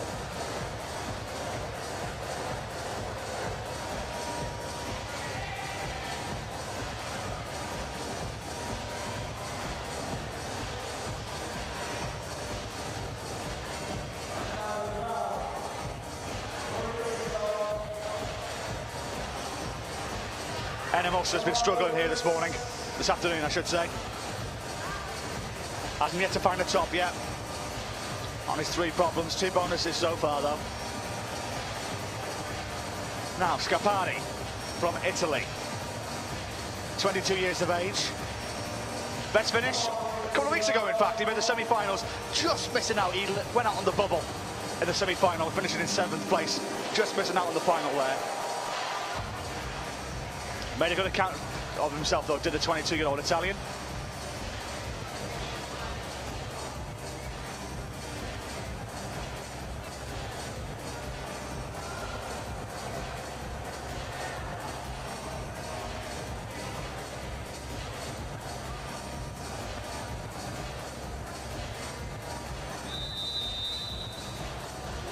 So it's a 1-minute warning for the 3 climbers left out on the wall.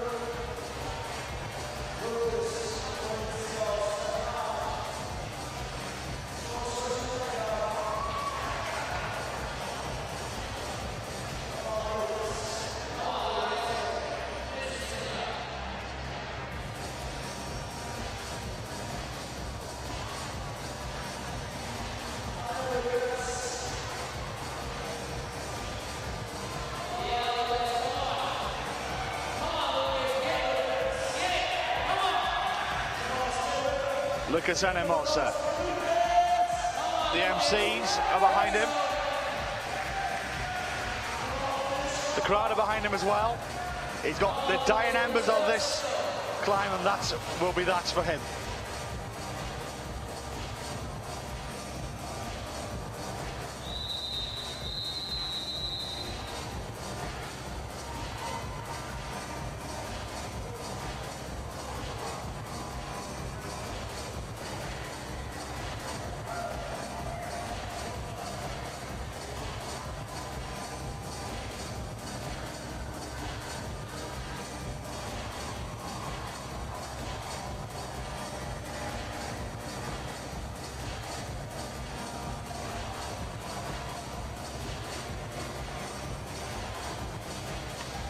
Well, the climbers coming off the wall are going to start joining me here at my commentary position just left the wall.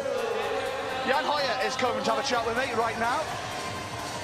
Apart from Graham Alderson from the IFSC just having a tap on his shoulder just to put him on. Jan, first of all, let's have a chat about the qualifiers. How hard was it for you? Well, I think the boulders are kind of hard.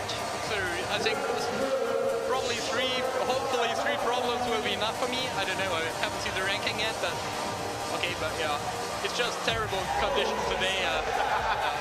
Yeah, in the isolation it's about, I don't know, 25 degrees, so pretty humid, and then you come out here, it's a little better, but just as soon as you start climbing, at least my fingers start sweating, and I nearly split my one fingertip on problem number 4, I think, and didn't enjoy it at all, but the boulders are nice actually, yeah. I was about to say, how difficult is it in that heat up there? You know, I'm trying to describe to the people at home how hot it is in this gym. You can't really find a way of describing it, because it is, when you're up there 20 foot off the ground, the heat rises, and with it, so does the mistakes. Yeah, it's terrible, but yeah, I think some of the other athletes don't have that many problems with the heat, so it's probably just my fault, because I never train in such conditions. I'd rather take a rest if it's too warm. But, yeah. But how do you keep control in between climbs? You know, is it all about, as Sean McCall said when he come and chatted to me before, it's all about keeping cool and finding a way to keep cool in between up on the wall? Yeah, it is. I had some ice with me in between the boulders, try to stay cool, and I tried not to make too many tries on each problem. I think I just tried problem number 3 twice, I think. So because I wanted to have some good tries on the remaining problems, and I don't know, just to warm for me. Let's chat about you. A couple of weeks ago, let's go back to Innsbruck and what happened there. Your first bouldering title. First of all, describe what it means to you. Yeah, to me, it means a lot. It was my goal before the season started. I wanted to just end up in the top 10 overall, and wanted to win one event. And now that I won one World Cup, I'm much more composed, and I think it's gonna be a funny rest of the season. So I just gonna enjoy it, and if it's not that hot. Well, it's all about the heat and moment. But how much confidence has it given you, knowing that you've won gold, you've got a bouldering title under your belt now, knowing now you got the confidence? Qualifiers, qualified in 20th place for semi-finals, and struggled in semi-finals, and was the only guy to make finals with only 2 problems. All the other guys topped at least 3, and then it was just my style. And I already knew that I might be able to win a World Cup if the setting suits me and I have a pretty good day, and all the others struggle. And so it was fun, but I'm not a better climber since I won a World Cup. Yeah. Well, exactly. You won a World Cup. Nobody can take that away from you. And what do you think now you need to improve on to get more World Cups under your belt? Well, there are different things. Today I realized again that I'm not that strong on pretty tiny holes, and I maybe not. I sometimes struggle on pretty technical boulders. So there are many things to improve. Let's go back to the qualifying here and this crowd here in Hamilton. They're a rowdy bunch of people, aren't they? They're very noisy. Yeah, it's amazing. Probably the loudest qualification I ever had. Even better than World Championships or anything else. Yeah, pretty cool here. Now, you were on the same group as Sean McCall when he was on his 3rd, 4th and 5th problems. You were on your 1st, 2nd and 3rd. Now, 2 type of questions here. How off-putting was that this crowd was behind Sean, knowing what he was doing, and you're trying to concentrate on your first couple of problems? Well, the crowd was pretty loud when already in the women's qualifications, and I didn't even realize that Sean flashed all 5 problems, which is incredible, by the way. But I think that they're pretty fair. They're cheering for everybody, and it's just fun to climb in front of it. Let's put it into perspective what Sean's achievement is in this qualifiers. Flashing all 5, it's an amazing achievement, isn't it?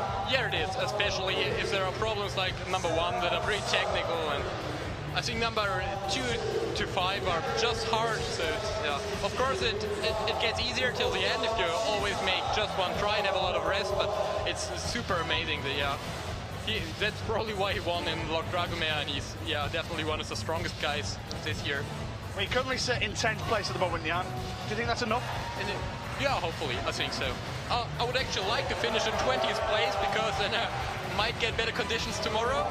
Again, I was going to move on to my next question. If you finish like 16th, 17th, 18th, and and you got first tomorrow, that's going to suit you down to the ground. Yeah, I'm always fine with it, but as long as I qualify here, I actually prefer like pretty early starting numbers on the second day because the conditions are better, the holes are not that polished.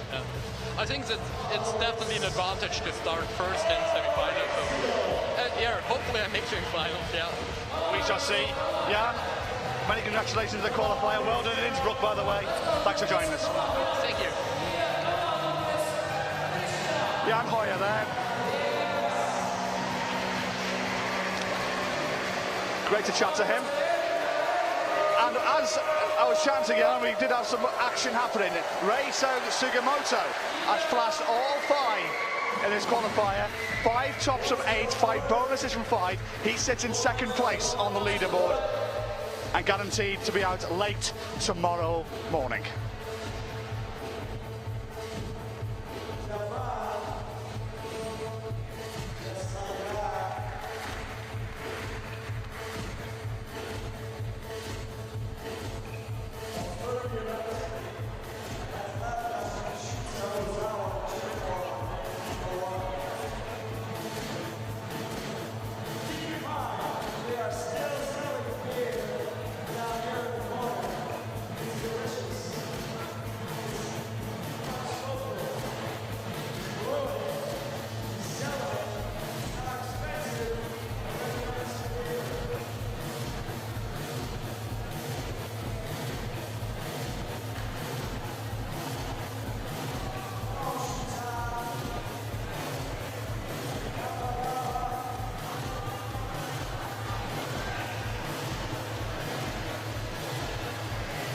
Shita Ozawa, climber 19. We're officially halfway there.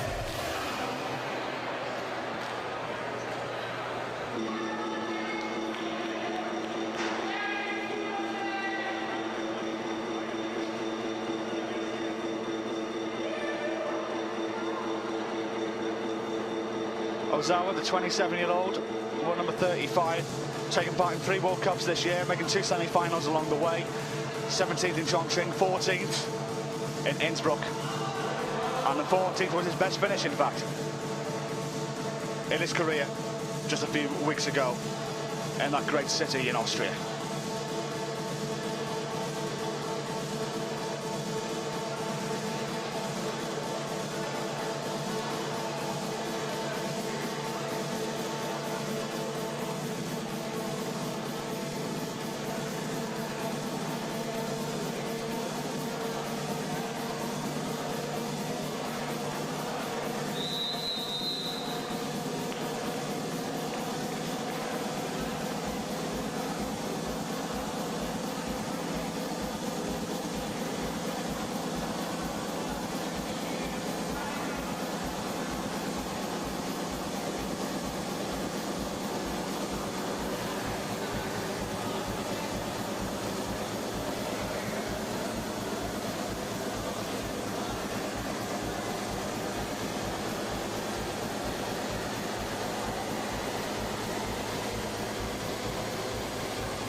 I know there's a couple of guys on watching on YouTube trying to get in touch with us. It's not the way to do it, guys, unfortunately. If you want to get in touch with us, you get onto Twitter, send us a tweet with the hashtag IFSCWC. Where are you in the world? I'll happily give you a shout out in these qualifiers. If you're watching in Asia, if you're watching in Central Europe, if you're watching here in North America, do you live up the road here in Canada? Are you coming here to Hamilton tomorrow for the final? Let us know. Hashtag IFSCWC. Also your predictions. Is Sean McCall now the man to beat? Is he in unstoppable mode after what you've seen this afternoon here in Hamilton? Or is there a bit of a dark horse here? Sugimoto perhaps from Japan. Verhoeven quietly did his business as well. Did Fischuber, Galmanov, Jakob Schubert maybe. Jan Hoyer just here before. He wants to go out first or second tomorrow, he said, tomorrow morning, to get the best of the conditions. Will that play an effect? Interested to hear your thoughts. Hashtag IFSCWC. I'll happily read them out.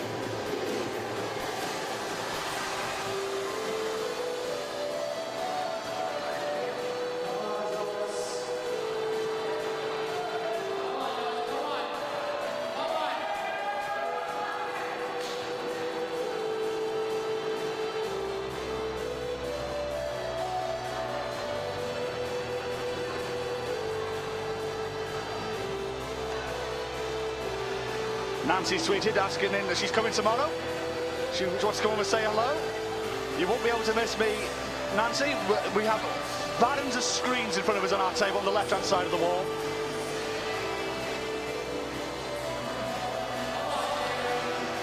Look forward to meeting you tomorrow afternoon. Ed Vihali is also out. I forgot to mention Ned. I remember Christopher Webb-Parsons telling me last year that he's a massive fan of baking, is Ned Vihali. In good spirits as well. Chatting to him, he's in the same hotel as I am. Chatting with him yesterday. Took a couple of lengths in the pool and in the sauna. He's in good spirits. Looking to try and find that form he did last year in Innsbruck, when he was in exceptional form, onto a 5th place there. Yet only found one semi-final. That was in Innsbruck again this year. He took part in 3 competitions, and 26th and 25th on the other 2 occasions for the 26-year-old Brit. One of 4 Brits.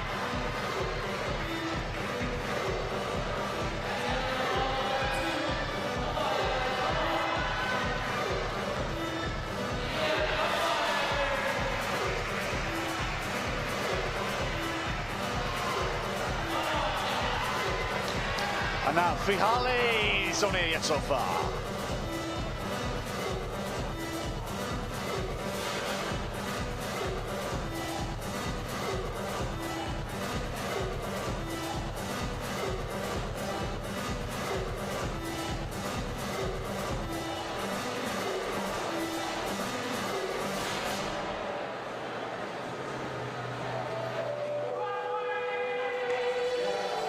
Minute 20 to go for these climbers. Jonas Baumann coming to an end. Let's see where he sits right now. 14th at the moment. 2 tops and 4, 3 bonuses from 7. I think 3 tops, as long as they're decent, might be enough. So close for Clement Beck, and he's actually making a good fist of this. 3 tops out of 8, 4 bonuses out of 8. Conway Wright in 11th place, and he's still got 2 problems to go. But 1 and 48 seconds of problems. Vihali needs to get something going here on problem number 2. He's got to find a way, get that right leg up onto that hold, and he might have a chance here. Oh no, loses his footing, and he goes, and that'll be his job done with 30 seconds to go.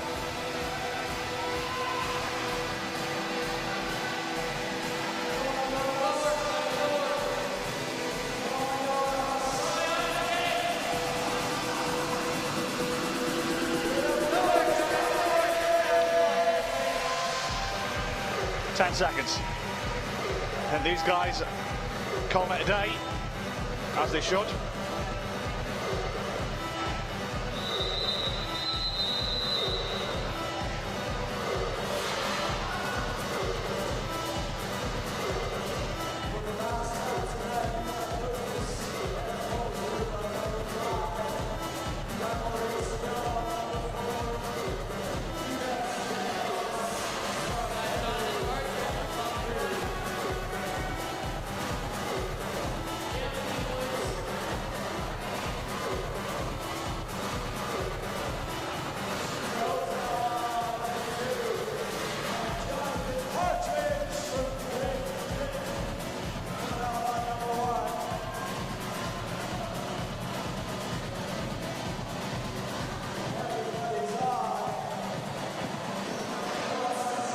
Jonathan Partridge from Great Britain, number 21. 29 years of age. Won number 86, his best finish. 10th in Sheffield 2 years ago. Yet to make the semi-final in 2013. 27th, his best finish in Innsbruck this year.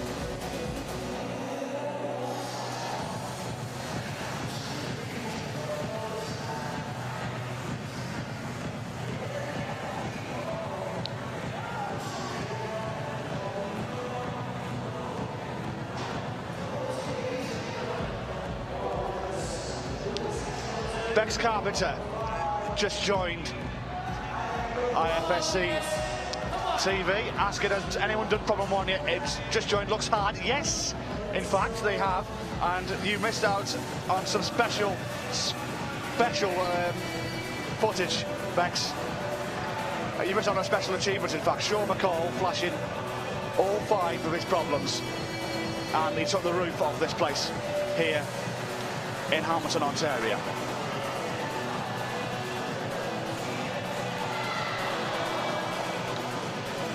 Ben Grubb says, come on, Johnny P. Go the power, John Partridge.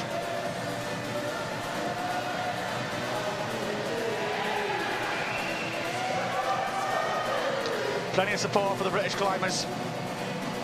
It has been all day on Twitter.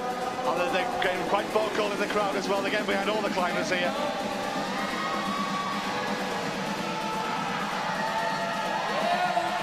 Very loud atmosphere, very noisy atmosphere, and it's a great atmosphere for climbing.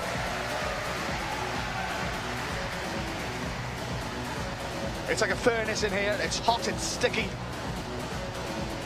But all these climbers not used to it, not used to the conditions. Some of them taking advantage of it, going out first. Hence what Sean McCall did, going out number 1, and he flashed all 5. Some of them, though, going out a little bit late and doing well. Ray Sugimoto, Japan, for example. Jörg Verhoeven as well, topping all 5.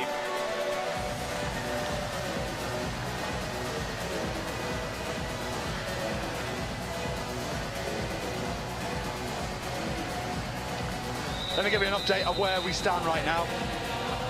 After 21 climbers have taken to the wall with a minute to go, and with 16 still to come. The top 10 looks like this. Sean McCall, number 1. 5 tops, 5 bonuses. That will not be beaten. Ray Sugimoto from Japan. 5 tops out of 8, 5 bonuses out of 5. He stands in 2nd place. Jörg Verhoeven of the Netherlands. 5 tops of 8, 5 bonuses from 8. He's in 3rd. Then we've got the 19-time World Cup champion, Kilian Verschuber, in 4th place. 4 tops from 8, 5 bonuses from 8. Jonas Kruder, he'll be delighted with his afternoon's work, as Shita Ozawa finds the top. 4 tops from 8, 5 bonuses from 9 for the Slovenian. Galame Gladian Monde, he went out number 2. 4 tops from 9, 5 bonuses from 11. He's standing in 6th place. The Rustan Galmanov fans, you're going to put a smile on your face because he's in 7th place. There's the Russian, 4 tops from 9, 4 bonuses from 6. Jakob Schubert, 4 tops from 9, 4 bonuses from 8 in 8th place. Then we get into the sticky area, old guys only top 3 times, including Tuzuku Hori. 3 tops and 4 bonuses from 5. He's finished. Jan Hoyer, the recent winner out in Innsbruck. 3 tops from 7, 5 bonuses from 9. He's in 10th place at Clemenbecken on his final problem in 11th.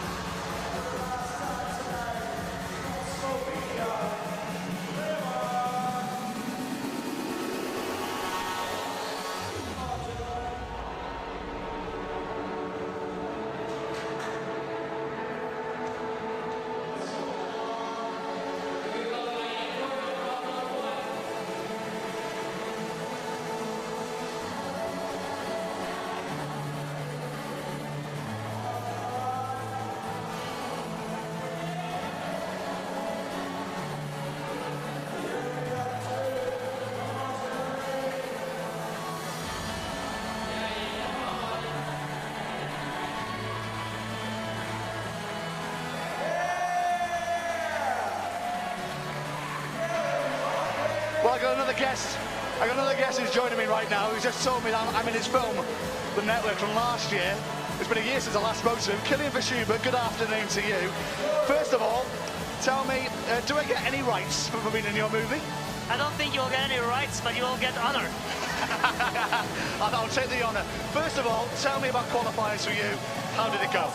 Yeah, I have to say I expected a much easier round after I saw the women's qualifiers, who had some easier problems at least. But for me, all the problems in our qualifiers were really challenging.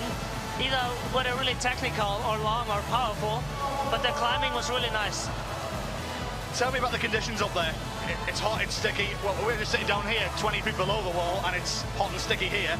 How is it up there? The problem is we're coming from Austria and it's almost snowing right now back home. And we're in the 30s, 30 degrees here, and we're sweating like hell. So we really have to adapt to the conditions. You said, how difficult is it coming from where you were in Innsbruck and it's, well, nearly snowing, coming here and it's 30, 35 degrees warmer than when you step off the plane on Thursday afternoon? It's very difficult, but the good thing is it's the same for everyone, so we can't complain that it's unfair because we all have to adapt in a similar way. I think we have to be very tactical with the skin we've got on our fingers, so if we try many times, it can mean that we have no more skin if you make it to the semifinals, so it's another aspect of it, but yeah, it's still climbing. You must be pleased though with your performance. 4 tops out of 8, 5 bonuses out of 8, 4th place. You must be pretty happy with that. I'm really happy. I'm just a bit scared because the boulders felt very hard for me and I was pumped, so I have to find a way not to get as pumped tomorrow. I think the trick is to do the boulders in very few tries because otherwise you'll always really tired for the next one. The likelihood is you're going to go out late tomorrow in the semi-final. Bearing in mind the weather is going to stay as it is, it's going to be hot and sticky and humid. How difficult is it going to be to adapt to the conditions? Bearing in mind, likelihood is 15 guys are going ahead before you. Yeah, I think it will be pretty much the same for everyone. Maybe the first one has less chalk on the holds, but the temperature will stay plus, I think, the same. So it's fair, and that's the most important thing. I was chatting with Anna earlier after her qualifier and asking her all the World Cup titles she's won and the world titles, how does she keep the motivation going? Same question to you, 19 world titles, how do you keep motivated? Yeah, we're always challenged by other people, so is Anna, because she made the 2nd place in Innsbruck, and there are other climbers who are really strong and who can beat her, so it's really cool for her to have a good challenge. And for me, I have to say I'm challenged very much, so I have to see to make it to the semifinals, and it's really hard to make it to the finals even, so the motivation is really high because it's always very difficult. Well, that was what keeps you going, is the challenge nowadays. Yeah, it's a challenge, it's a fun. I mean, I'm almost the oldest in the field, so it's cool to climb with all the young climbers, and yeah, it's motivating. You said the oldest, but the more experienced. Yeah, maybe more experienced. I need my experience, I need all the tricks of the trade, otherwise the other people are much stronger, I have to say. Tell me about this crowd here. They're a wild bunch, aren't they? Yeah, I thought it's finals when I came out. It's extraordinary. Like, you must have been down below when Sean McCall was doing his business. Have you ever heard that for a qualifier? No, I've never heard that. It's really exceptional. It's cool. The crowd really pushes people up, and it's really nice to climb here. So what now for you? How are you going to rest tonight? Is it going to be dinner in bed early? Yeah, usual dinner burger, I guess. Traditional Canadian burger. Yeah, and go to bed whenever I'm tired. Killian, joy to have you here as always. I will definitely download the movie, especially if I'm in it. And I look forward to seeing you again. Many thanks for joining us. Yeah, indeed, actually, while you're here, plug the movie. Excuse me? Plug the movie, tell everybody about it. It's about the network of climbers. What keeps us connected, it's the competitions, it's rock climbing, it's hanging out in cool places, and it captures a couple of the competition climbers who also meet on rock. There are segments from Colorado, from Innsbruck, from Arco in Italy, and from Australia. And how do the guys find it? Excuse me? How do the guys find it? Is it online? Is it a DVD? How do you get to watch it? It's a DVD. You can also download it in HD. You just have to Google the network and it will automatically come to the download. Well, that's something these guys can watch after these qualifiers. Killian, many thanks for joining us. Joy to have you here once again. Thank you.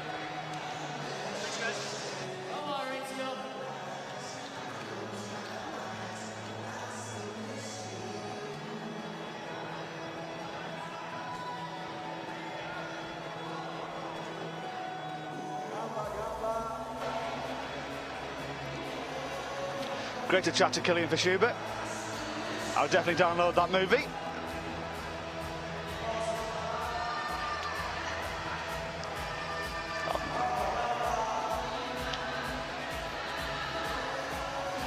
And we've still got plenty of you guys getting in touch with us on Twitter, which is absolute joy to see. Gavin Johnson, shout out to Team Canada, and especially Miles Adamson. There you go, Gavin, just for you.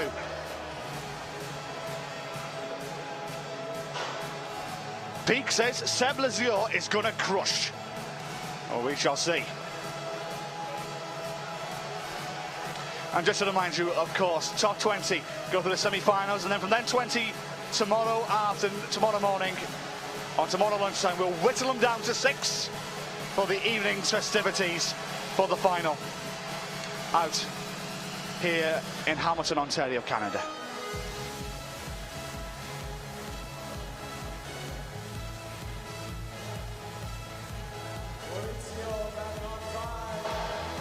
Jonathan D'Emilio wants to give an extended shout out to brother-in-law Ian Dory. Kill it, Ian, we love you. There you go, Jonathan, just done it for you. And Ian will be out, well, it has been out, in fact, well, I was chatting to Killian, so we shall see how he gets on over the next hour or so. Bearing in mind, he is the only competitor from the United States of America as well.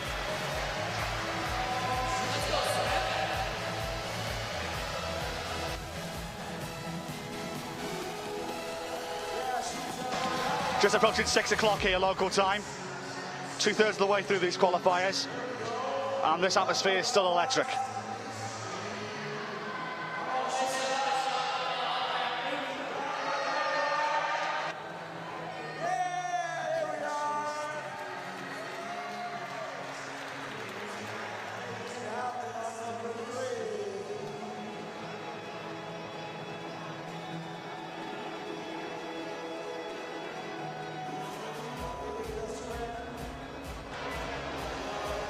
So this is where we stand right now.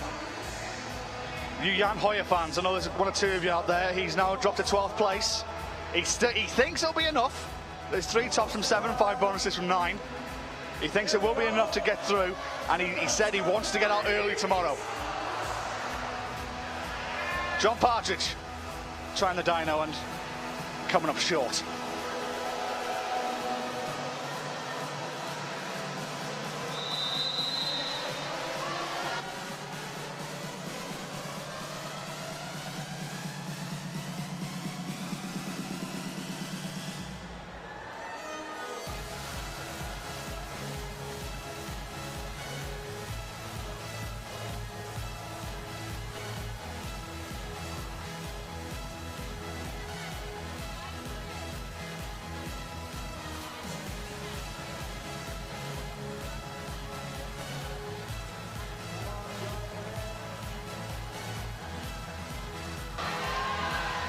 The most annoying thing, and my producers just wandered in.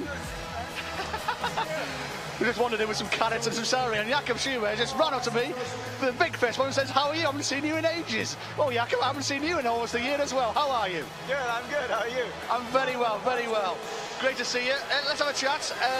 8th place at the moment. How was qualifying for you?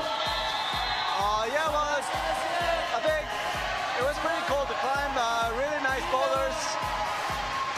I'm happy with my ranking. I mean, I'll make it, so it's all fine. But my performance was not really good. I think I felt a little sketchy through the whole qualification. I don't know. My footwork was not so good, and I just couldn't really get into smooth climbing. But I feel better now, and I hope it will work out better tomorrow. So 1 or 2 things looking to improve on then ahead of the semi-final. Yeah, definitely. I mean, I don't know, just in the first 3 boulders, I didn't really feel so good, and I did some stupid mistakes, but I think it will be better tomorrow. You know, it's just like after a long trip and after some days of a break, and then it was so hot to warm up, so I don't know, it was kind of hard to start. When did you arrive here? I know a lot of the Austrian team arrived here Thursday afternoon. I saw Anna and I saw Killian. I haven't seen you since I've been here, and I've been here since Wednesday. When did you arrive? Yeah, I arrived with Anna, Killian, all the others on Thursday, I think. Looked at the Niagara Falls yesterday, and had a fun time. Did you go on the boats? Did you go near the falls, or did you just stay away? You didn't really get too wet? Yeah, we were too poor, you know. We couldn't afford to go on the boat. No, we just looked at the falls and we really enjoyed it. It was really impressive and had a nice day, and yeah. Breathtaking, aren't they? Sorry? They're breathtaking, aren't they? Yeah, for sure. I mean, got nice screenshots on my phone, on my mobile phone now. So yeah, it was really impressive. Yeah. Now let's chat about this place here in Hamilton. You've climbed all over the world. How difficult is this place in this heat? Well, I mean, when we warmed up, it was really like, it was crazy. It was so hot. The holds were so greasy, and we all thought like, that's gonna be really tough. But in here it was a lot better, I think. The friction of the holds was pretty good, so while climbing, it didn't feel too bad actually, and it was okay. Sean McCall, when he came in earlier, he said that the key was to keep cool in between climbs. Is that the right attitude to go by, or do you have a different way of thought? No, I think so, yeah. I always got cooled down when I didn't climb, because there were a lot of, winding machines, or I don't know, like these machines who blow wind in your face. I don't know how you call them in English. So yeah, you always got a little cooler after the climb, and when you go up, you're so psyched, so concentrated, so you don't really feel the heat anymore. That's at least what. Well, you said you were psyched and concentrated, but bearing in mind the man on the wall to your right was flashing every time and sending this crowd into a frenzy. How difficult was that for you, knowing what Sean was doing, and was a little bit off-putting that the crowd were really behind him, and in a way it was putting you off a little? Yeah, I mean, well, it's qualification. I know if I do a good job, I'm in semi-finals. I believe in myself, so it wasn't too bad. But yeah, it was kind of a tough job, since it was like, we're not used to having such a big and loud crowd in the qualification, so it was a little irritating in the beginning, I have to say, especially if you haven't started into the boulder, but it's so loud because Sean is already climbing, so it was a little strange in the beginning, yeah. Have you ever seen that before? A crowd that wild for a qualifier? No, I haven't seen that before actually. Like, having such a loud crowd in qualifiers that was crazy. But I mean, obviously I've been in the position that like the climber next to you is like is in front of the whole crowd, and it's really loud, so at least it wasn't too hard to deal with it. Let's look back on a few of the events this season. You won your second bouldering title earlier this year. How much confidence has that given you in bouldering in particular? Yeah, a lot for sure. I mean, I didn't do so well in Mio, which was before Kitzbühel, so it was really important for me to get all the self-confidence back and to believe in myself. And yeah, I mean, I know that I can still win Boulder World Cups, even if they're not in Asia, and even if there are like 80 competitors or whatever. And yeah, I mean, I think I have to step it up again, since I didn't make finals in Lac-Drogomir and Innsbruck. Yeah, definitely got my chance here in Vail and Toronto to get back. Yes, I was going to say, here in Hamilton, then next week in Vail you're going to be there, and then is it back to lead training? Yeah, exactly. Right after Vail, I'll return to Innsbruck and start to train lead for the European Championship. I'm actually already really psyched. The boulder training has been really long, and now I'm pretty psyched to switch to another climbing mode, and yeah, it's going to be tough, but I'm psyched. It's an important title for you, that European title. Is that the one out of the collection you're missing?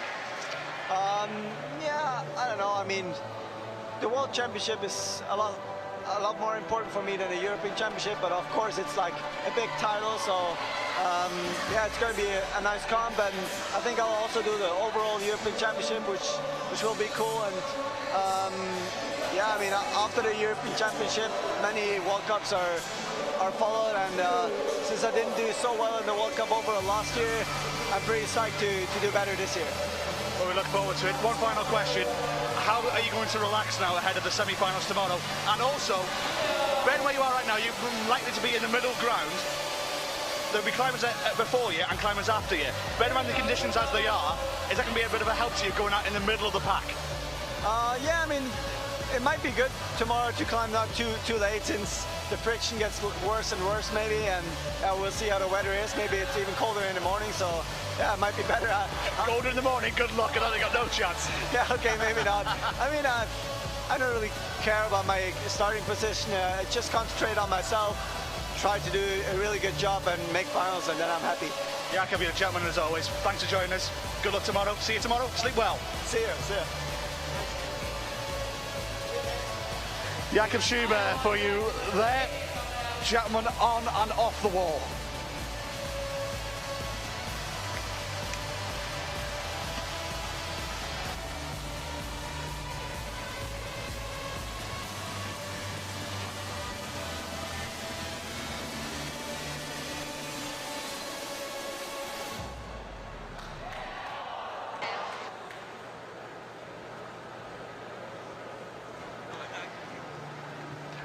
In fact, Leah, come and sit down the mic. Who you want to say hello to? I don't know. You're doing right. Yeah, Leah wants to say hello to Liam Lonsdale, the biggest fan of the UK of climbing. So there you go, just for you. Go and have a chat with me, Leah. Let's have a chat about you this morning, I should say. How was it for you? It's actually really hard work. It's really hot, it's really sweaty.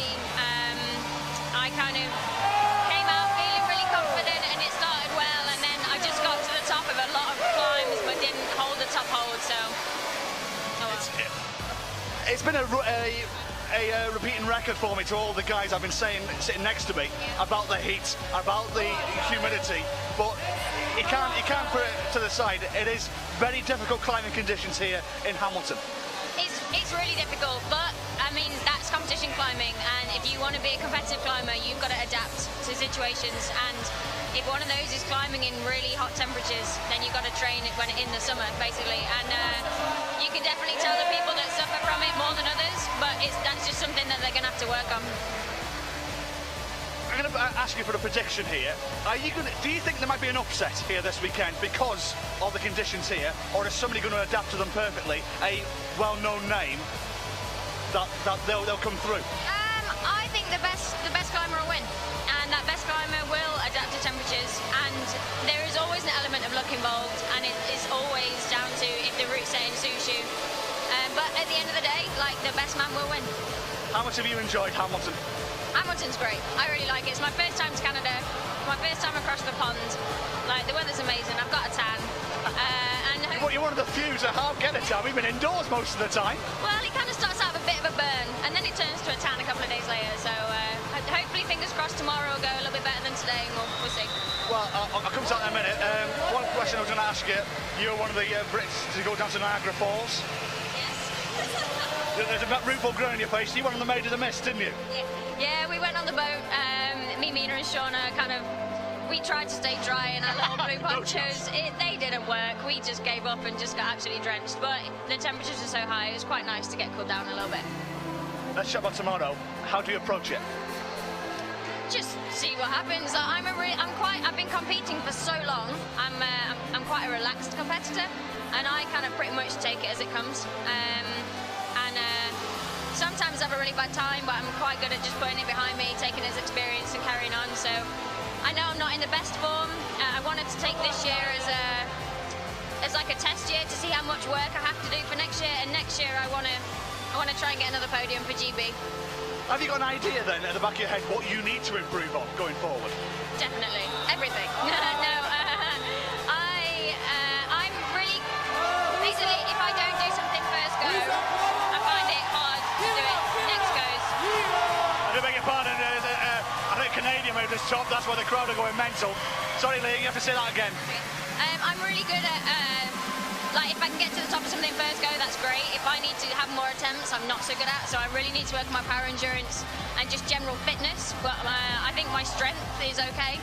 But everything can always be improved. So concentrate on the mental side of the game as well. You know, if things are not going your way, just try and get composure in your game as well. I think, well, I've been climbing for 19 years. I've been competing for 17. That side of things, and then competing in loads of different sports as well. So that side of things, like I feel like I'm quite good with. Yeah. So that it's more the physical side for me. Well, we wish you the best of luck tomorrow. Let's see what GB can do. Leah, thanks for joining us. Thank you.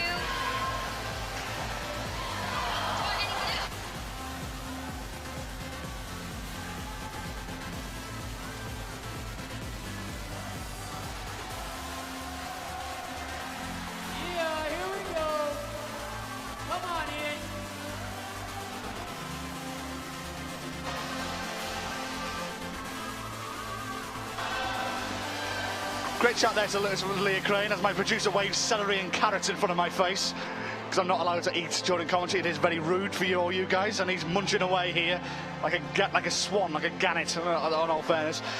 But I will slap his wrist later on. But in the meantime, we have climbing to go through. Let's see where we stand right now, as the 26th athlete has taken to the wall. That is Olade Safujo of Canada. We'll chat about it, all the guys we missed out shortly, but let's see who's in trouble more than anything else. Jonas Baumann could be one of the big names falling short. And Seb Lazoya, there's a lot of silent money, you could say, of this kid being a bit of a dark horse this week. A lot of people on Twitter saying this kid has got game. And if you keep your eye on him, it looks like he's doing not a bad job. Oh, I spoke too soon. Let's go in. Come on, Isle. Come on, Isle. Yeah, give an idea of some of the climbers in trouble. Round 15th, 16th, 17th, 18th, 19th, 20th. Lucas Enemos is one of them. He's in 15th place as we stand. Jonas Baumann of Germany, 16th place as we stand right now. Stefan Scarpati of Italy, 17th place. And he's just his second finish. Shunta Ozawa, 18th. He's still out, of course. And still loads of climbers yet to come in. I'll keep you updated as we go. Let's go, gentlemen. Come on, Stan. There we go.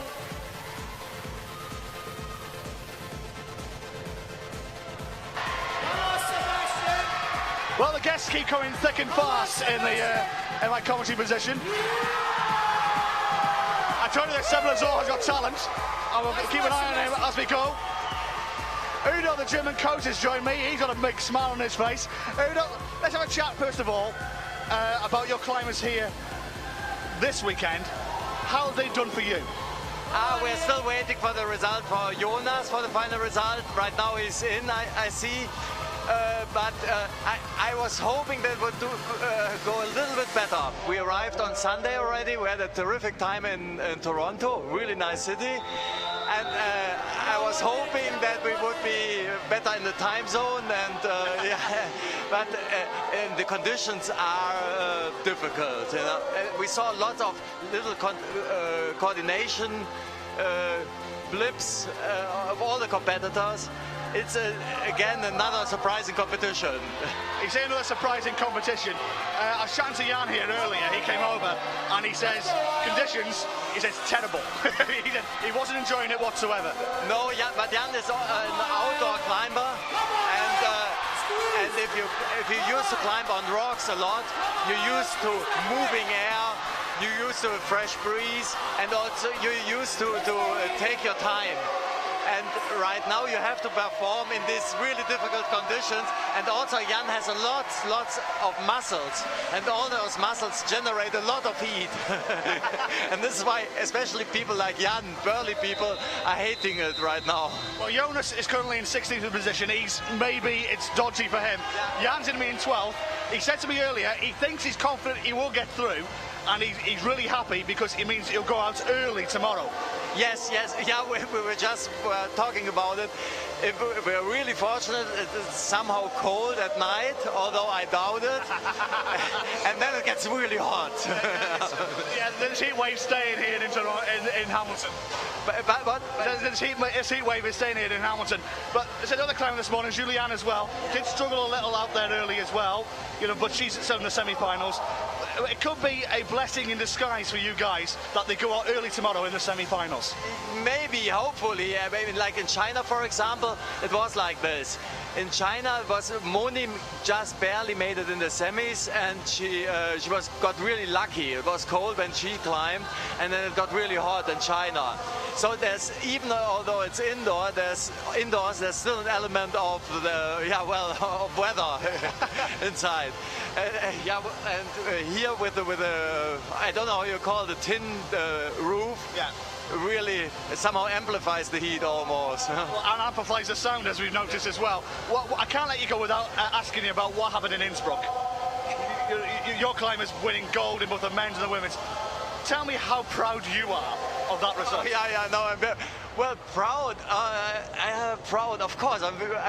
But mostly I'm really happy for them, because for a long time I thought they would deserve something like this. But even they were not quite believing it, and when it happened, I was really happy that that they had this experience. That they really can win something. Because especially for Jule, for a long time she has been on the podium, on the European Championships, World Championship, but she didn't quite win anything, and it still makes a little bit of a difference. And both of those climbers have got masses of confidence now from that win in Innsbruck. Yeah, that's true. But on the other hand, that can be a mixed blessing, as you said before, because then for the next competition you try to make it to climb extra safely, and that is difficult to deal with. This is the next step, to find a way to climb. When you know that you can win a competition, you tend to overgrip a little bit, you climb extra safely. Is that what you've told both Jan and Juliana, that they have to not play the cautious route, that they have to be more liberal with their approach?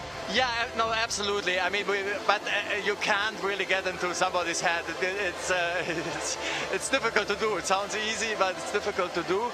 No, absolutely. With the standard is so high, especially for the girls, it's to get into the finals is really difficult, and for the guys, it's even to get into the semis. And you have to throw into every move almost. You have to throw everything you have. You can't hold anything back, for sure. One question I have to ask you: you must have been in the stands when Sean McCall was doing his exhibition climb early. Have you ever seen a crowd react like that in a qualifier? No, the crowd, the Canadians in general are really nice people, and the crowd is loving it. And it's almost like he's surfing a wave on their enthusiasm. No, that's really cool. It's frightening if you want to win tomorrow, because I mean, that was really, as you said, a display of. It was stunning how Sean climbed. So the crowd is incredible, really. It's cool. It's very cool. I really hope that will be in the future World Cups in Canada, for sure. Fantastic. Great to have you, as always. Pleasure, and best of luck for your competitors for the rest of the weekend. Fingers crossed for Jonas right now. Yeah. Cheers. Cheers.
'28th climber coming out, Nicolas Farcy from Belgium.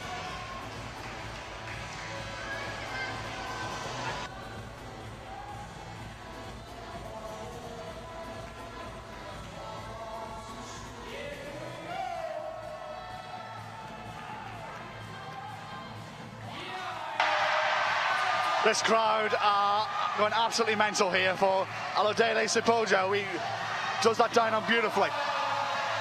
Will we have more Canadians going through to the semi-finals? He's trying to reach forward for that bonus hold. No, unlucky.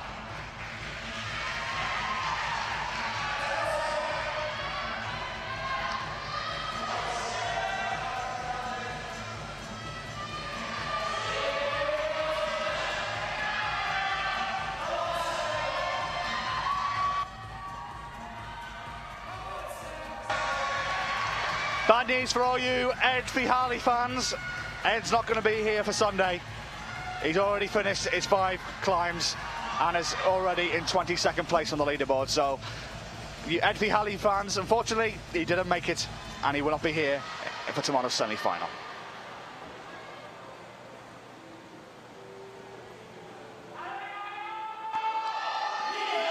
And all of a sudden we had, like, the first time all day, about 3 seconds of silence in this arena.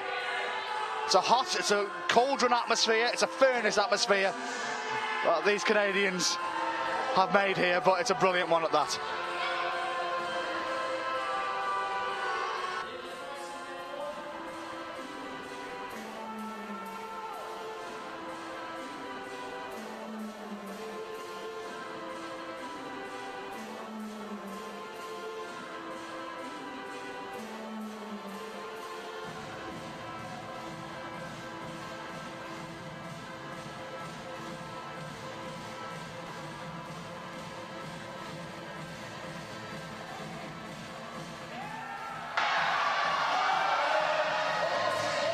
So Peugeot, it's just this little transition from one hole to another.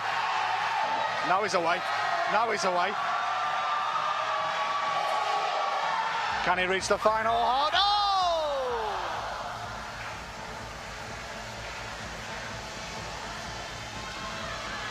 Close, but not close enough.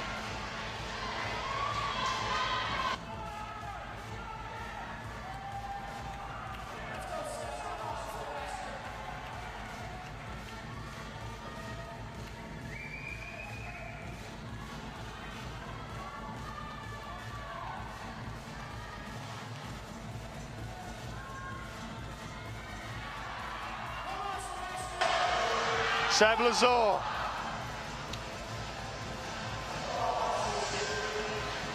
If he wants to make Sunday, he's going to have to find another top from somewhere and then maybe hold on.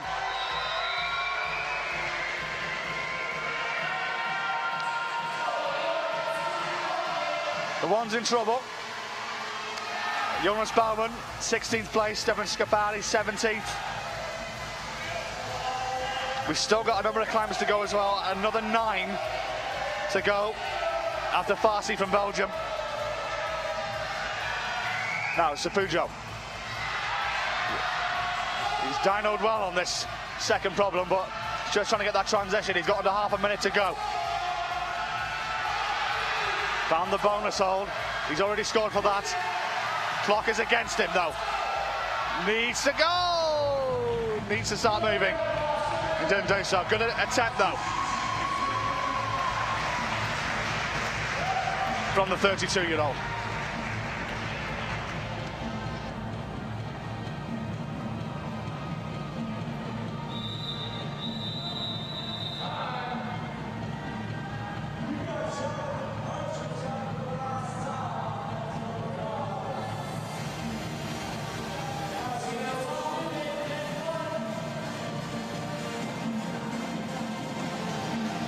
Tom Neiman, the final Brit. I do beg your pardon, there's one more Brit to come. Ben West, who's going to be out next, but this is the second to last Brit. 24 years of age. Chatted to him yesterday, he got lost on his way to the supermarket. Let's hope he doesn't get lost on these problems.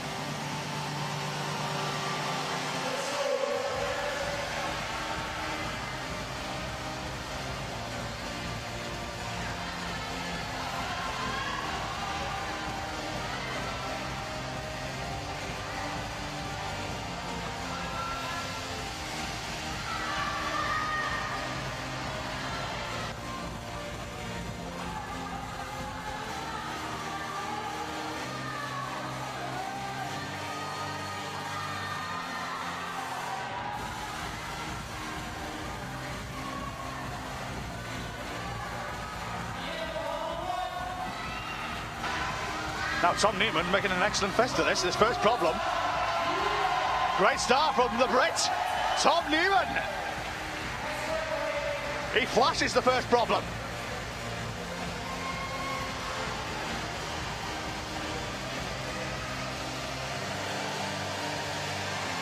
and sticks himself in 19th place. Many more from them from Tom, and I could see him in the semi-finals.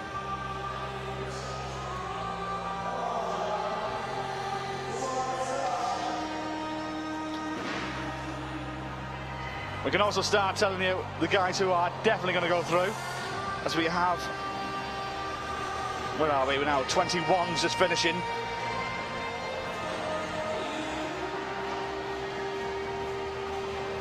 So 17 yet to finish. It's a bit academic at the moment, but you can't say Sean McCall, Ray Sigmund and Jürgen Hoven are already through. You can probably say the top 10, or the top 9 definitely will be through. I'll run you through the top 10 as we stand. Sean McCall, Ray Sigmund of Japan, Jürgen Verhoeven of the Netherlands, then Kilian Verschuber, Jonas Kruder of Slovenia in 5th, Guilherme Gladiamonde in 6th, Rustam Gelmanov in 7th, Jakob Schubert in 8th, Clement Becker in 9th. All those guys are either top 4 times or 5 times, so that gives you an idea of where they are on the leaderboard. Then we got the 4 climbers on who've top 3 times. They're Tezuka Hori of Japan in 10th, Jeremy Bonder of France in 11th, Jan Hoyer of Germany in 12th, and Thomas Callion in 13th from France. I'm a betting man. I would suggest that those 4 are safe as well. It's the guys who are only top twice, I think, are the ones who are in trouble. They include, the ones who finished, Mauricio Herta of Mexico, Lucas Enamosa of Austria, Jonas Baumann of Germany, Stefan Scapani of Italy, and Shinta Ozawa is the latest one of that group to finish, and he currently sits in 18th place, having 2 tops and out of 10 and 3 bonuses out of 10 as well. So that leaves us on the wall right now, 17 climbers to go, and still 8 yet to enter the arena.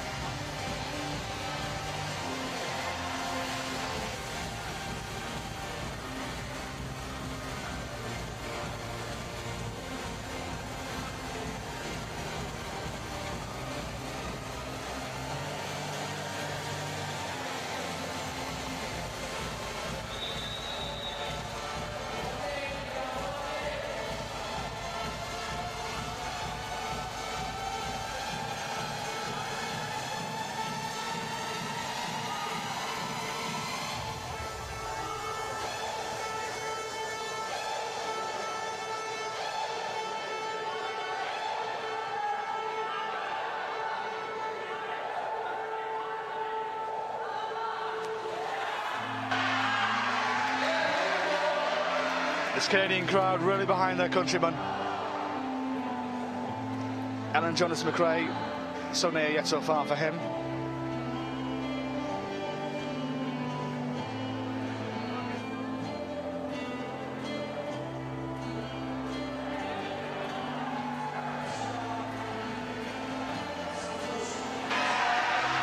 Oh, Jonas McRae's run out of time though. You gotta make a move, you don't have to do it now. No. Climber 30 into the arena as we hit 6:25 here local time. It's Ben West.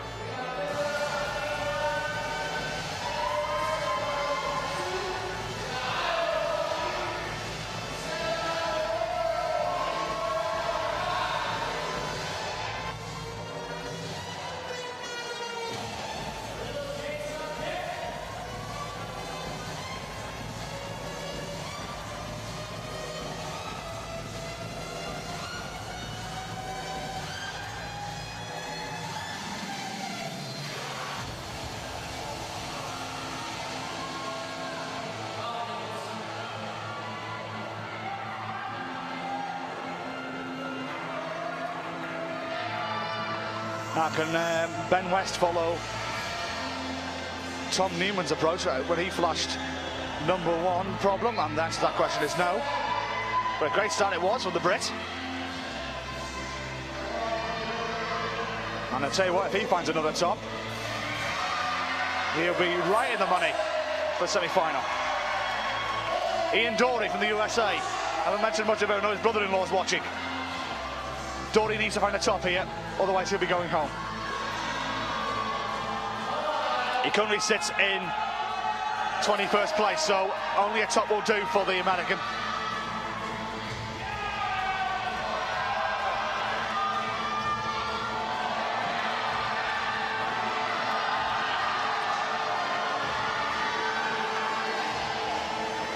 Ayodoli Sopiju, I've been told it's Ayo, likes to be called.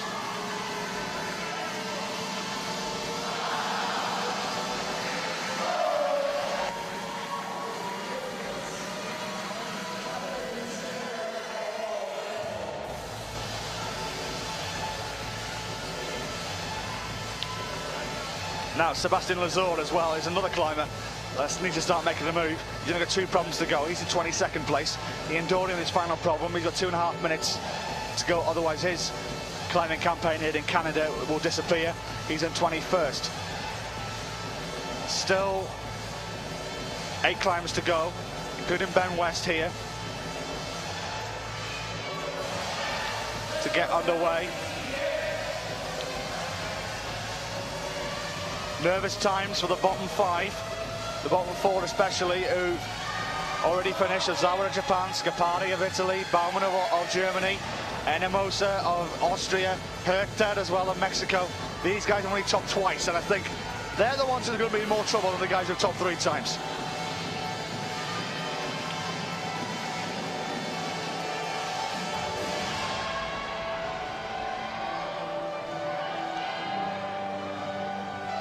.1:45 on the clock.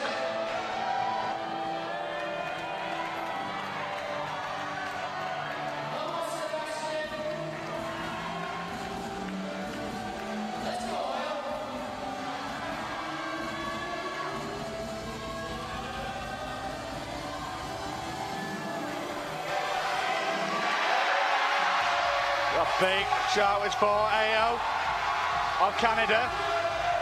And Ian Dory so close as well. He's nearly there. Now Ayo, what can he do?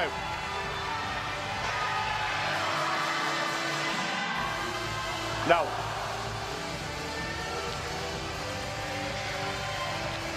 Minute to go for all these climbers.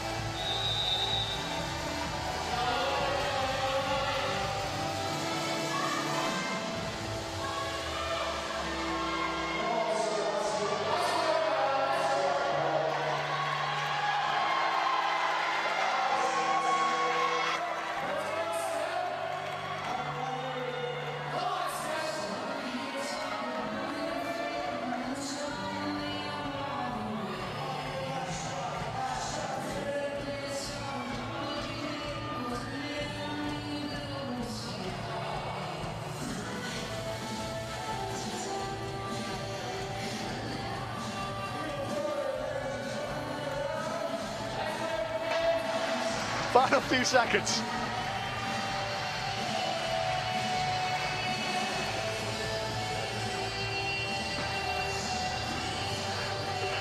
No, climber 31 about to come out. Jason Hollowock of Canada.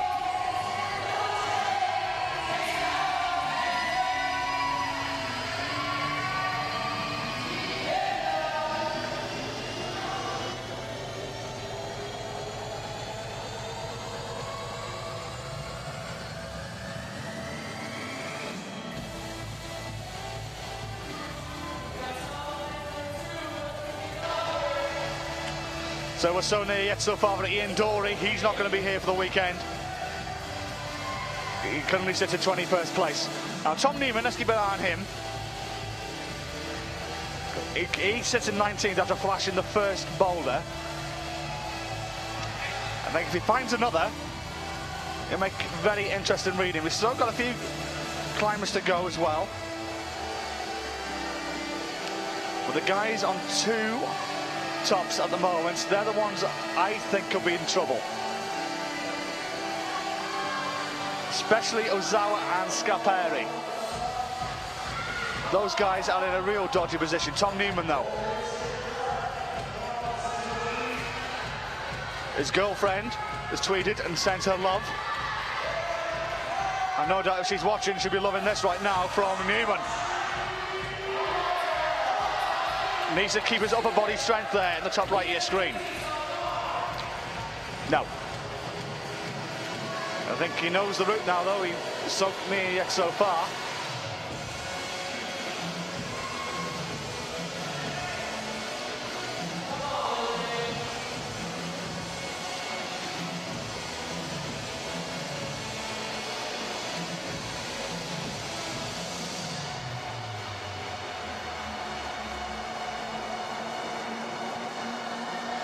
And Tom Neiman, top right of your screen, is only the second person today to flash the first boulder. The first problem, the other one being Sean McCall, of course. So it's a wonderful start from him, the perfect start, you could say. In fact, you would say.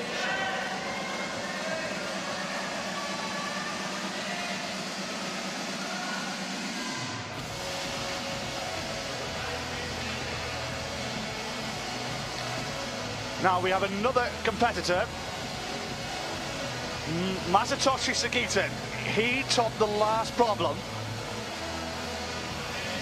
So, and he's done enough to get himself in 14th place. So he's gone above Herta, above Enemosa, above Baumann, above Scapari, above Ozawa, who have finished. The person in 20th is on the wall right now is Tom Newman. And we still have 6 climbs to go after Jason Hollowatch of Canada. I think it's these guys on 2 tops and an X amount of attempts that the ones could be in trouble. I think Shitaro Ozawa is the one I think could be in a lot of trouble. He currently sits in 19th place. And he's the only one in the top 20 with the highest ranking who's finished. So Scapari in 18th, Baumann in 17th, Enemos in 16th, Herta and Sugita, all those guys have topped twice. They're the ones you would argue that are passable. The guys on 3 tops, they're not going to be passed, I don't think. So you Thomas Callion fans, you Jan Hoyer fans, Jeremy Bonders and Sakuru Hori, they've topped 3 times, only 4 climbs to do so. And they're going to be pretty safe.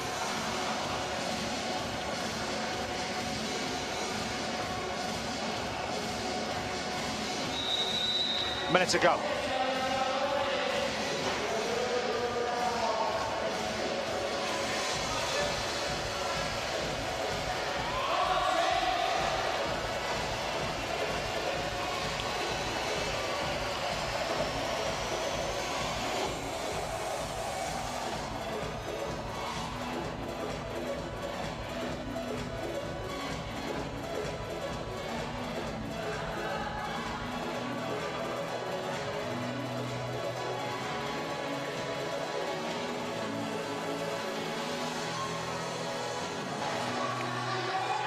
Justin Sturrit on Twitter says this comp is killing.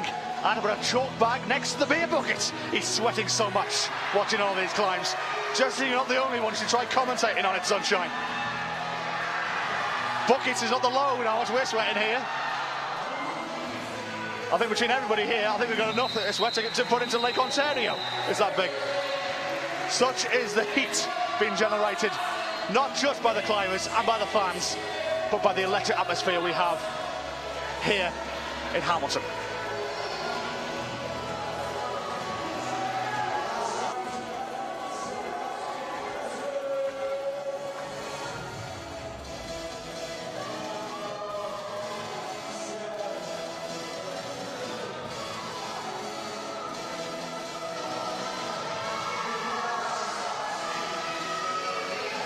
Now then, another climber who can probably find his way into the semi-finals here will be Seb Lazor. Bottom right of your screen. A lot of people were bigging him up before on Twitter, saying this guy can play. He's in 22nd position right now. So it's absolutely simple for him. Needs a top. Otherwise, he's going home.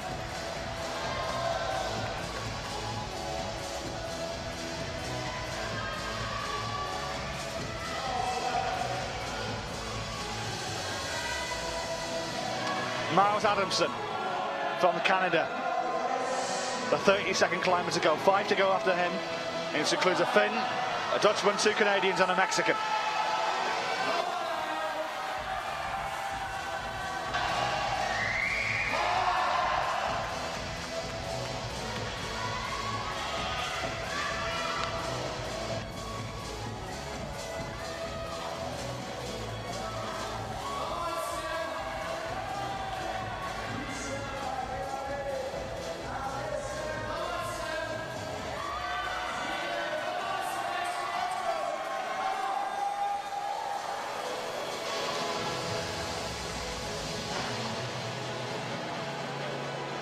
3 minutes to go.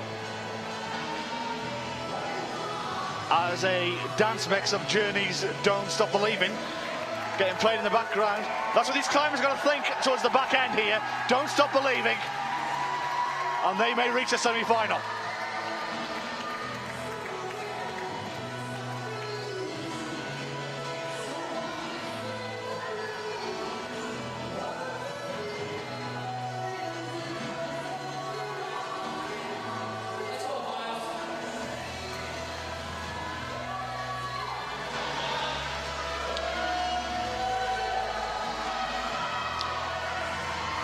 Two minutes and change to go. Been a breathless day here in Hamilton, and I must be said, I've covered climbing on and off for the last year. It's been one of my favourite days, and hopefully tomorrow will surpass that.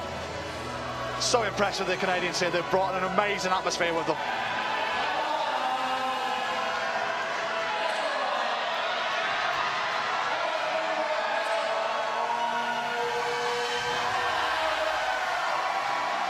There you go.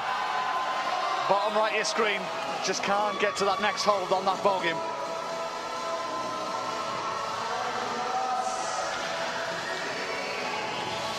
And his race might be run unless he finds a top on his final boulder, and even then he'll have to rely on a bit of good fortune to guarantee his place in the semi-finals. Lazor has got 1 minute 20, otherwise his semi-final dream is going to be over. It's not good enough what he is right now. He's in 22nd place. Needs a top, nothing more, nothing less.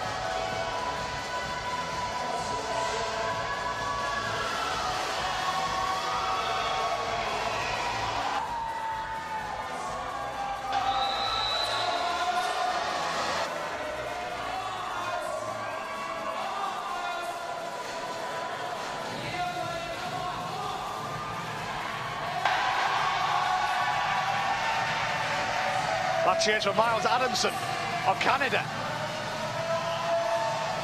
Can he throw his hat in the ring to make a semi-final? He's got under a minute on this first problem. That's what the crowd are cheering for. Possibly. Yes, indeed. Oh, he's delighted. The Canadian is delighted, and he throws his hat in the ring for a possible semi-final place. He took his 5th goal, though, and he puts himself in 23rd position. But please bear in mind, he's got 4 problems left to go. So if he finds one more, possibly he could make a semi-final.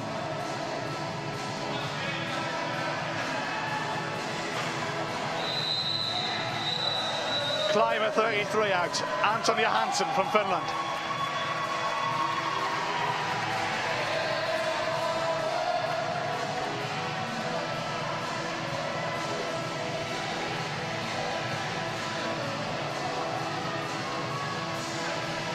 Now, Tom Newman, if he can find another top here,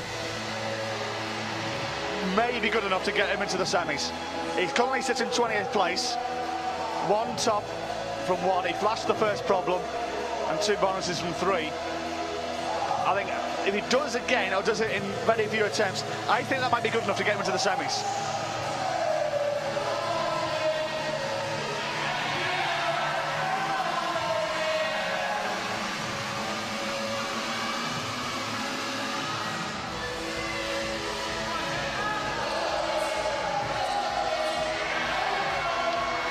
Now, Hollowatch of Canada. Not good enough.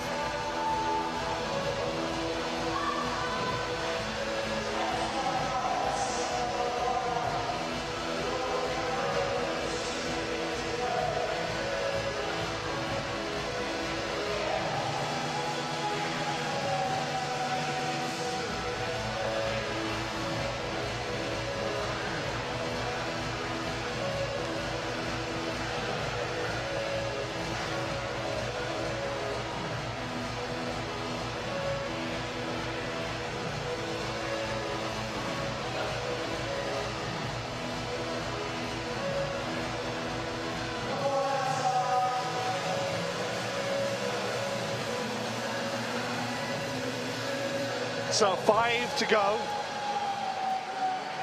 in this qualifier to get underway. Wouter Jongen-Nielsen, I should say. He'll be on next. John Bowles of Canada, Mark Evely of Canada, and Jonathan Hector Espinoza also to come out as well.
So then 90 seconds to go for these climbers.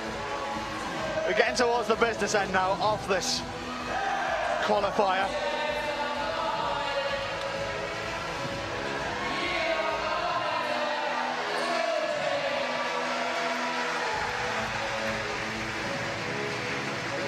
Still a minute to go for all of these guys.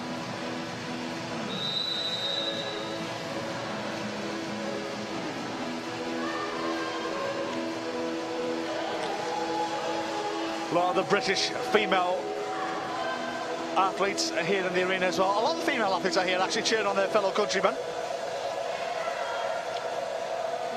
And I must say, if you are in the Ontario area and you are a climbing fan, by hook or by crook, try and find a ticket for this tomorrow. I have never seen an atmosphere like this, not just in climbing, but in sports. It is such a unique atmosphere this climbing gym has produced here in Hamilton, and really they should take their hats off because it's been superb. Producer Mike is sitting next to me, and he's been doing this for a number of years now, and he said this is the best he's seen. And bear in mind, this is qualifying day. Who knows what it's going to be like tomorrow night when we have the final here. I tell you what, these four walls and this roof will come off here tomorrow. It's going to be electric. Whatever you're doing tomorrow night, if you're in Europe, 11 p.m, tune into IFSC.tv. Find a way of watching it. It will be a show you will never forget.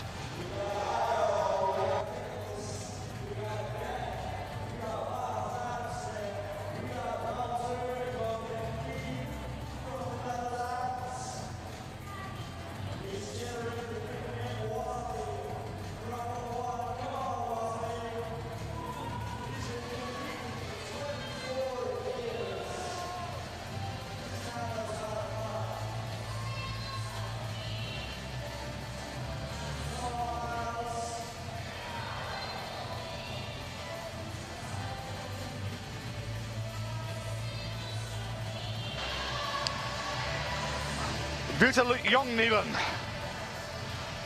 the oldest man in the field, the veteran. 35 years of age. Never made a podium. He's been fourth on 2 occasions in his long vested career. Made a semi-final earlier this year when he came 15th. 23rd, 49th, 37th and 30th since then.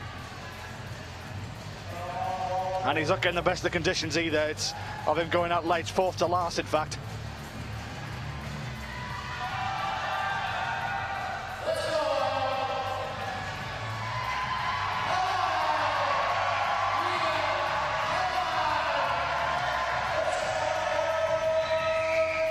Now, Ao Dele Sopiju.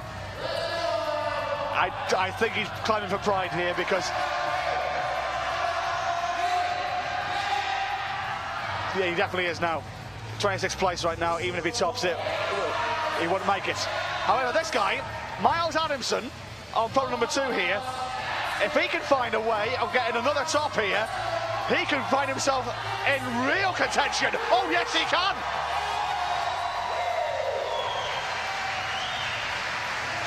All of a sudden, nervous times for Stefan Scarpati, Jonas Baumann and Shinta Ozawa. Tom Newman, bad news for the Brits. He drops down to 21st place after that top there from the Canadian. So Newman will have to do something on his final 2 problems to try and force his way into the top 20. And indeed, that is exactly what's happened. Adamson has gone up to 19th place. 2 tops from 9, 2 bonuses from 8. Second to last in the top 20. He has 3 problems yet to go.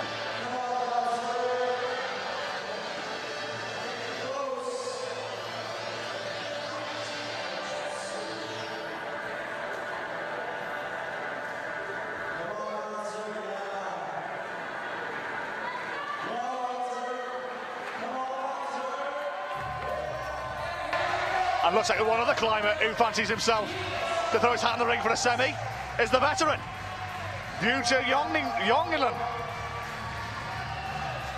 He tops out on boulder number 1 and puts himself in 23rd place as we stand. Not in the get, Ben West, by the way, he's also topped out on his 2nd boulder, so he's also in the mix.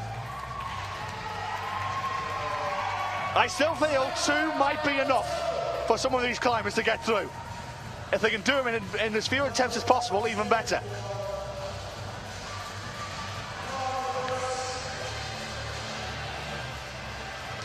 The person in trouble at the moment is Shinta Ozawa of Japan. He's in 20th place and already has done his 5 climbs.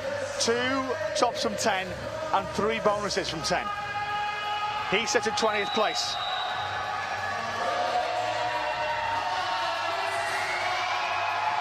The crowd are cheering for Ayodele Sopiju. It's only too far for him. It's regardless what he does, he's not going to make the semi-final anyway.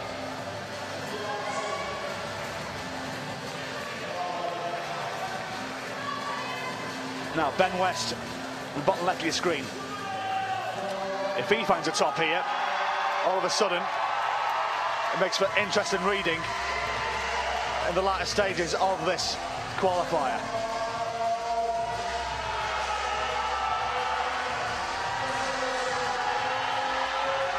They're cheering for the Canadian. He's not going to make it. Good effort, though.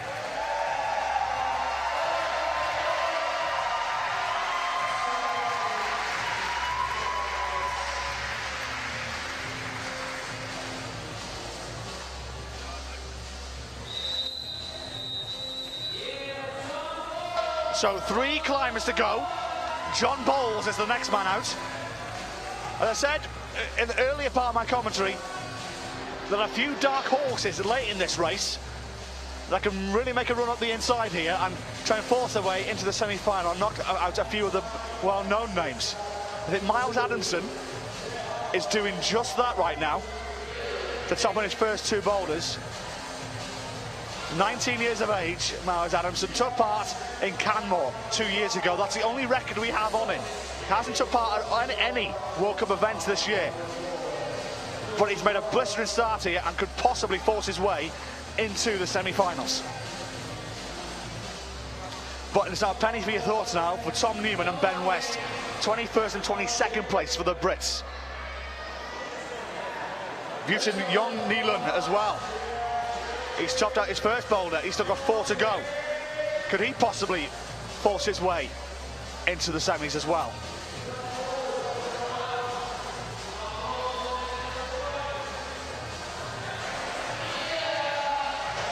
And the flying Finn here, Anto Johansson.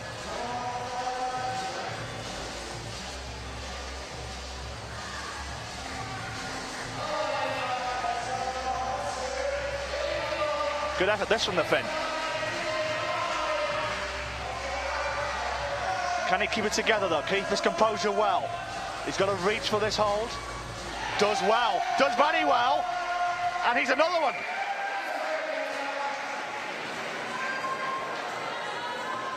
Puts himself in 26th place. 1 top, I do beg your pardon, it's just a second change. He's now in the top 20. Shinta Azawa is eliminated. He is out of the game. Johansson has done 2 tops from 7, 2 bonuses from 7, and puts himself in 19th position. These late climbers, and I will say this, it has cooled down here in the last half an hour or so. Maybe it is helping these later climbers. Because you've seen quite a few tops from the guys who went out in the middle of the pack. Seen a few tops, especially in the last 20 minutes or so.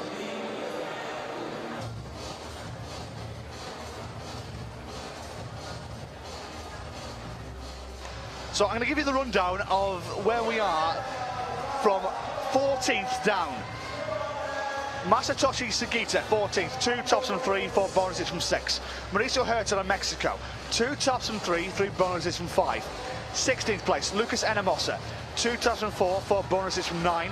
17th place, Jonas Baumann of Germany, 2 tops from 4, 3 bonuses from 7.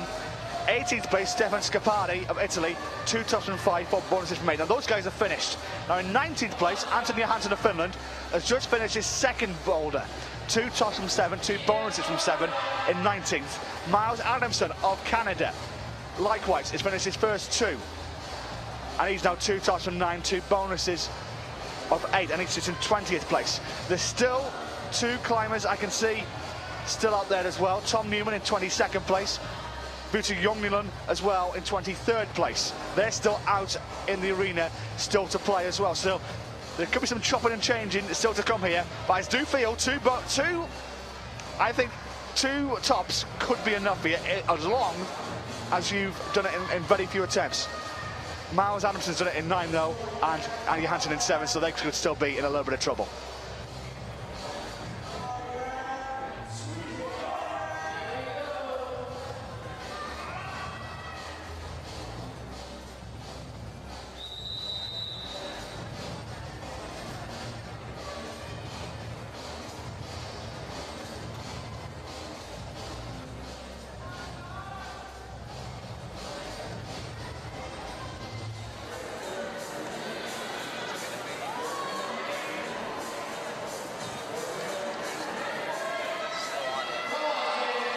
So 35 seconds to go in this latter stages here. As we're approaching 7 p.m. here local time, another hour's worth of climbing to go here in these qualifiers. And I can definitely tell the temperature has dropped here massively in the last half an hour or so. I think these guys are enjoying these conditions later in the day.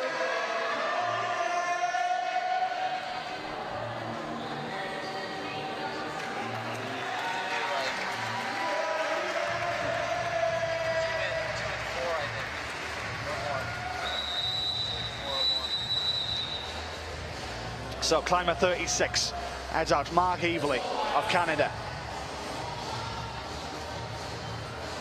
He's the penultimate athlete to go out.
Plenty of surprises here towards the latter stages. We might have to get the abacus out here shortly to figure out who's going to go through. This could be down to 1 attempt. It could be down to 1 bonus hold that could decide who's going to go through here.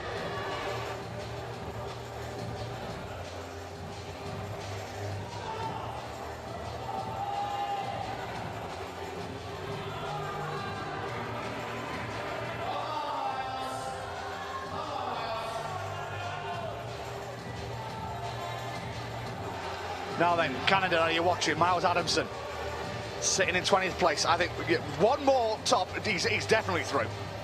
No doubt in my mind.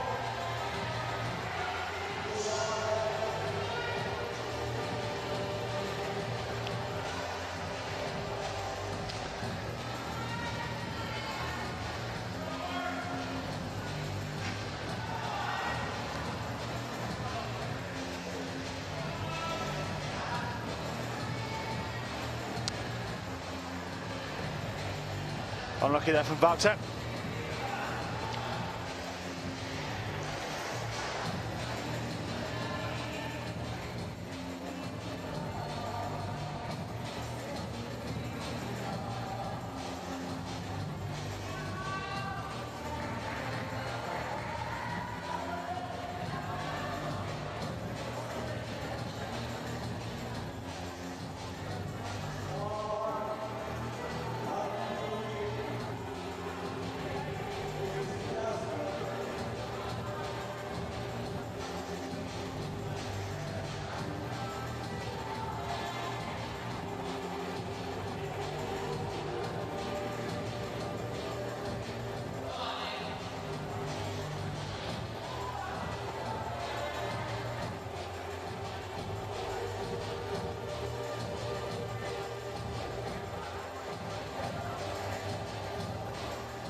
Adamson. The bottom left of your screen. He's struggling on this third problem though. A lot of guys have. So we're 45 seconds away from the last climber to start his qualification. The last climber going out at more or less dead on 7 p.m. here local time. It's 1 a.m. out in Europe. If you're still watching, many thanks for continuing to join our coverage here of this IFSC climbing event here in Hamilton, Ontario, Canada, and for me, one of the best, and it's only the qualifying day. It's been brilliant. They've been so helpful, so great for the Canadians, and they are massive climbing fans you would not believe.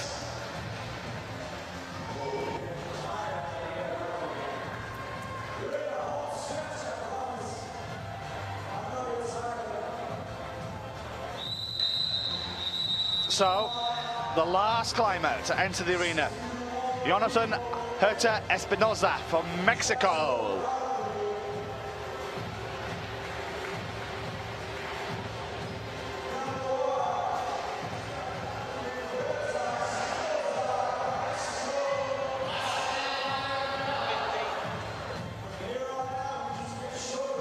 And I did mention before that the Canadians are so hospitable, massive climbing fans. Well, of course, Canada is hosting the World Youth Championships, 15th to the 19th of August, out on the other side of this fair country in Vancouver, host of the Olympics gone by in 2010. The Winter Olympics, that is, of course. Final climber out, Jonathan Herta Espinoza.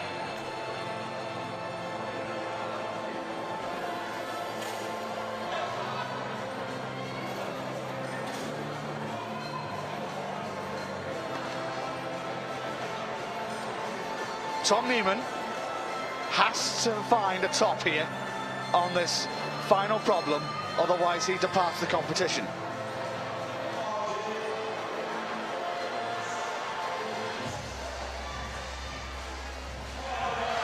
And John Bowles from Canada here.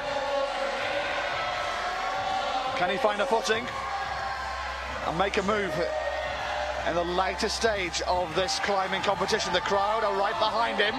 And this is a good attempt, this from the Canadian. He's got to, this transition's difficult though. Will he get there? No.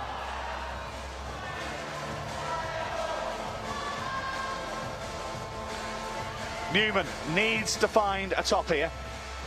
Otherwise, he departs the competition. He's in 22nd place. Atop here, even if it's in 4 or 5 attempts, I think it puts him in 17th, 18th place, and that could possibly be good enough.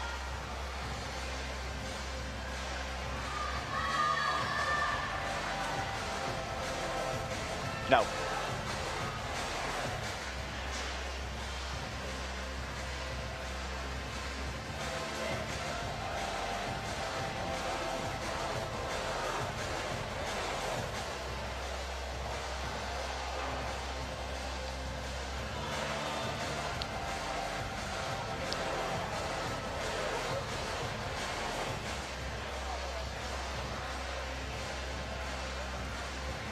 Bowles, lovely dyno there.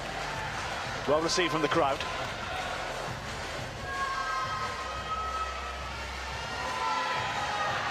Now then, it's just this, unlucky, just lose his foot, and it's just a transition there to get onto the final hold on that second problem that so many people have found so difficult this afternoon.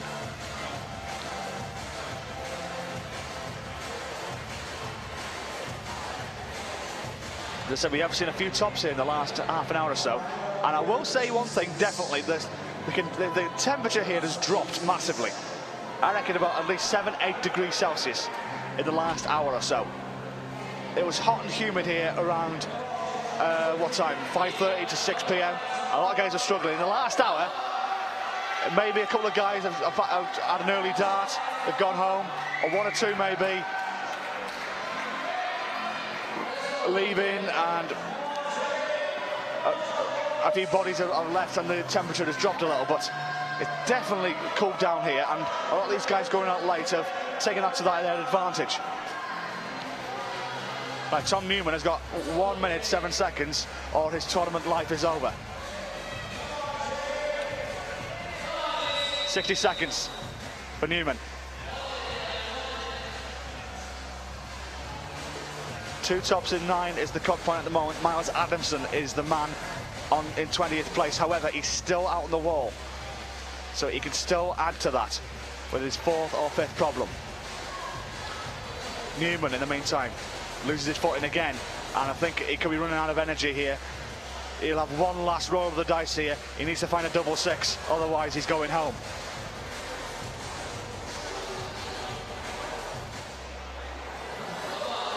And if he wants to do it, he needs to go now.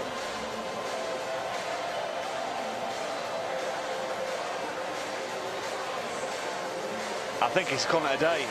He doesn't know the score, and if he is calling it a day, it's not good enough for you, Tom. 22nd place. I'm afraid you've been eliminated from the competition.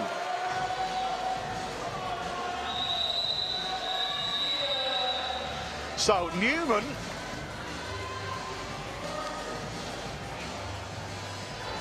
has finished. 8 athletes yet to finish. And right now, that takes us where? 13th place, Thomas Callion. If, for example, all the 8 guys get past him and Callion would be out, but that's not going to happen, I don't think, because he's got 3 tops. So I think he's safe. We will start knowing now in the next 10-15 minutes or so, the guys who have had 2 tops, Sagita, for example, Herta, Enemosa, Baumann, you'll see in the next few minutes or so whether they're going to go through. Now, there isn't that many athletes left out there who have topped, apart from Vuta from the Netherlands, who's got 1 top to his credit, and he's now on problem number 3.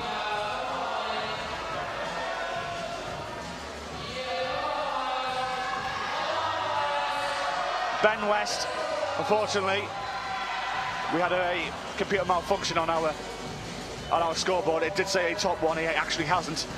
He's only got 2 bonuses from 4, so regardless of what he does, he can't go through. So that puts in Callion, for example.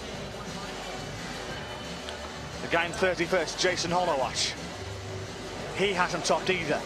So you can also add to that list Masatoshi Sagita. So those guys are definitely through.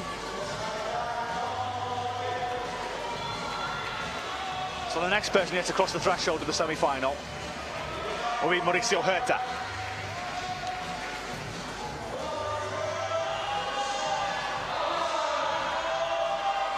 I think Herters will be fine. I think Enemosa will be fine. I think Baumann will be fine. I think the one who could possibly be in trouble, depending on what Anton Johansson and Miles Adamson do, is Stefan Scapari. If Adamson and Johansson don't do any more, then I think Scapari will be fine. Buter, the veteran, because so much experience in this game, possibly has got another top in him of these 3 problems to go. If he does, I think it would be good enough to see him into the semi-finals.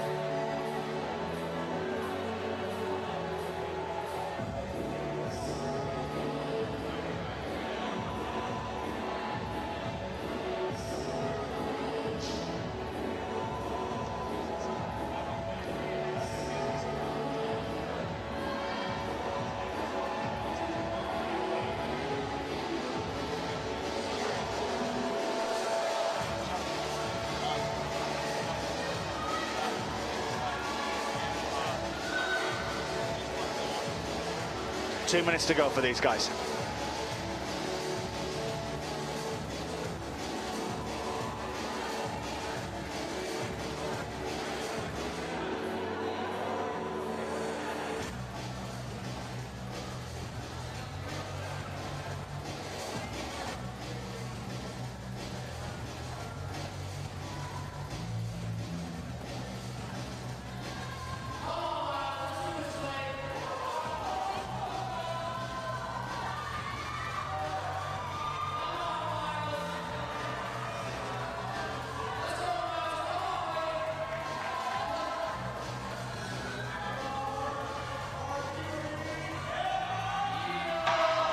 Now then, Mark Evely.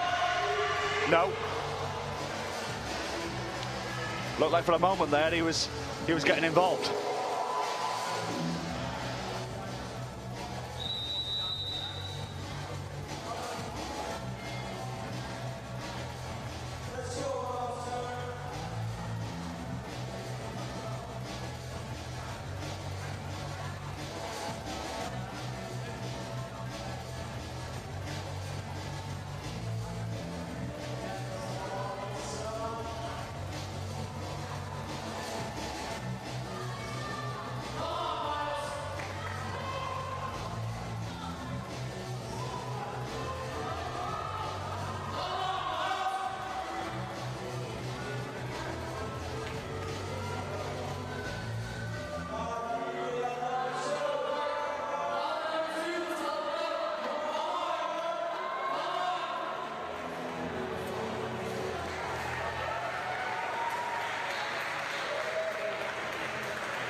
So no luck for those guys.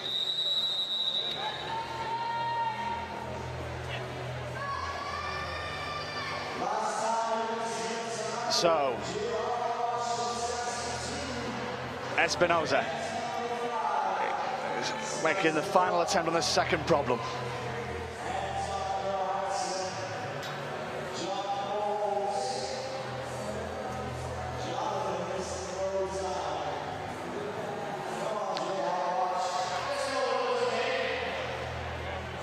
Now, it's all Anton Johansson, Miles Adamson. They're the two who can really make a name for themselves here. They're in currently 19th and 20th position respectively on the leaderboard. Now, of course they say they're through to the semi-finals, but I think Wouter Jonglin has got, I think he's got the chance, I think, of all the climbers who are left, with all respect to them all, I should say, of making an impact to try and force his way into the semi-final.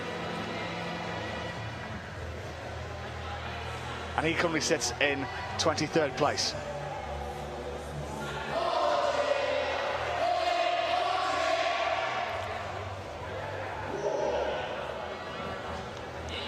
Jason Hodowatch, 6th to last, 7th to last, I should say. Climber to finish.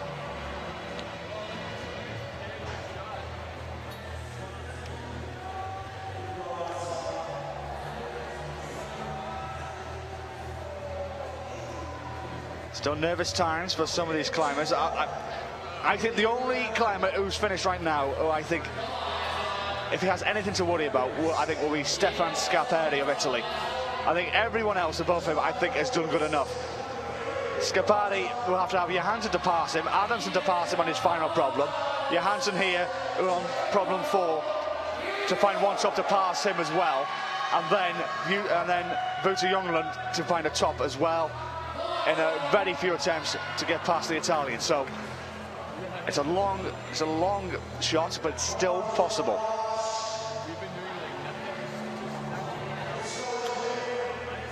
It's a bit academic here for Jason Hollowat, if he tops this or if he doesn't.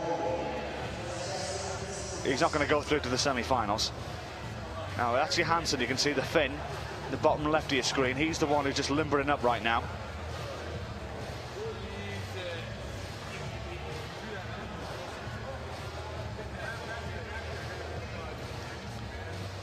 And if he can find a top here, he's guaranteed to be in the semi-finals.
Great cheer from the crowd there for Hollowich.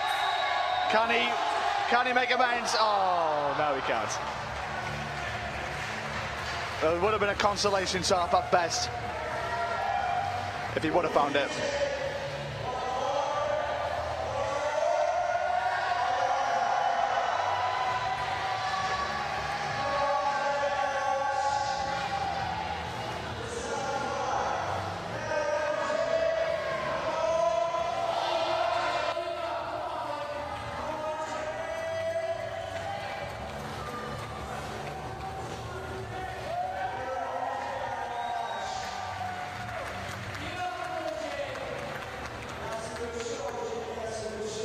This is interesting. Keep behind Johansson. No. He may have done enough, Johansson. He may have done enough. We should find out. Now, Miles Adamson, he's the next climber out here, the bottom right of your screen. I think if there's any impact to be made in this competition, so that will affect some of the climbers above him, then I think a top here would do that. He is the one on the bubble right now. He is on 20th place. 2 tops from 9, 3 bonuses from 9. I think the only climber I think who can really make an impact is the guy next to him in the bottom left of the screen. Wouter from the Netherlands. If he finds a top here, I think it could be good enough for him to get into the semi-final. So, still all to play for the bottom 2 on the screen. Mark Evely, with all respect, unless he tops the next 3, I can't see him making much of an impact in this competition.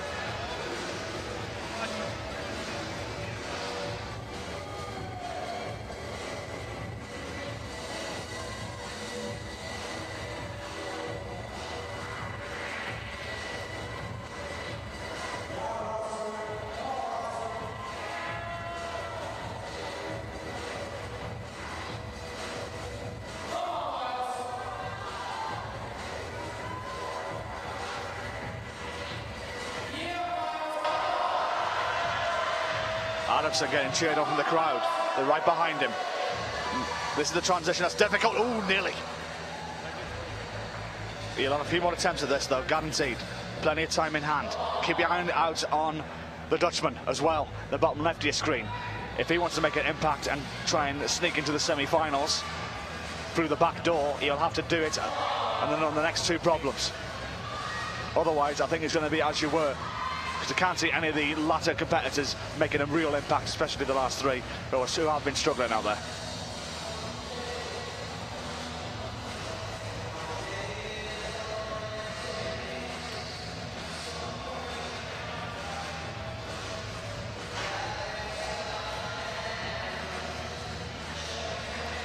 Adamson. In the bottom right of your screen. Let's see what he can do. One more top here, he guarantees himself a semi-final berth. No.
Crowd right behind Adamson. Oh, nearly. He wasn't far away. Punches the mat in frustration. He thinks he knows he's not far away.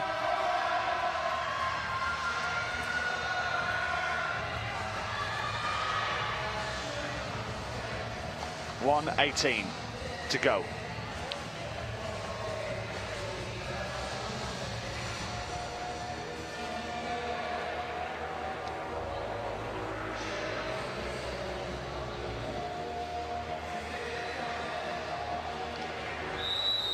There's the 1 minute whistle.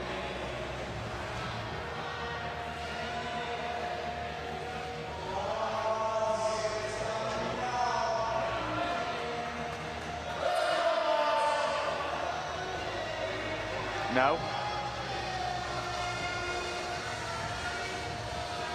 Bouter. I'm not sure if Adamson's been told what he needs. It's close at the moment. Now, if Jongnilund, keep your eye on him, no. He's got 25 seconds.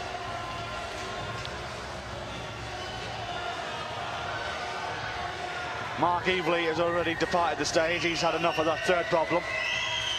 And unless he flashes the last two, he's not going to be making the semi-finals either. Adamson, 10 seconds, oh, that's his qualifications done. And now he has to sit and wait. 2 tops from 9, 3 bonuses from 9. He has to wait to see what Jongnilund does on the last problem in about 5 minutes from now.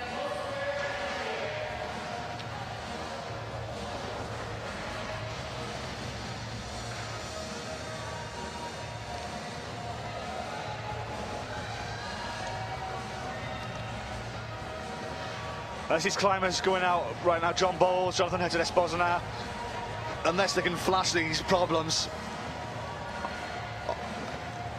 then I doubt they're going to be making. I doubt they're going to be making the semi-finals. But the gentleman in the bottom right could possibly. Anton Johansson from Finland currently sits in 19th place, and I think that's going to be good enough. Regardless of what he does here, I think that's enough for him to get through. There's only four men to go after him. One of them is Beauty Jongnilund. Should he top that last boulder, he'll drop Johansson to 20th place. He'll knock out Miles Adamson from Canada. But I still think that'll be enough, bearing in mind the last 3 guys have yet to find the top. And it is the difficult part of this qualifiers has been these last 3 boulders. So I think the Finn has done enough here.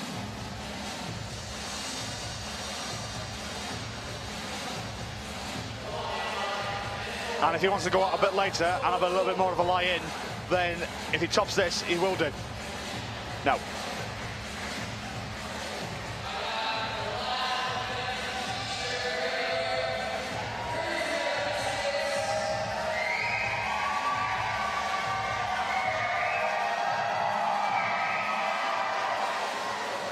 3 minutes to go.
Right, the flying fin. No.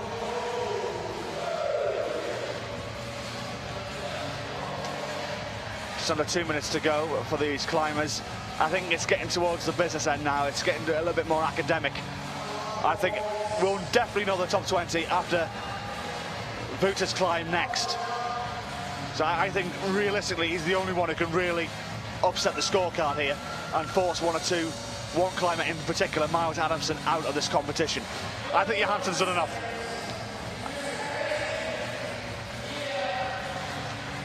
So unless Mark Evely and Jonathan Hutter Espinosa flash their last two problems, and on the evidence so far, maybe not, then I think Johansson will be going through.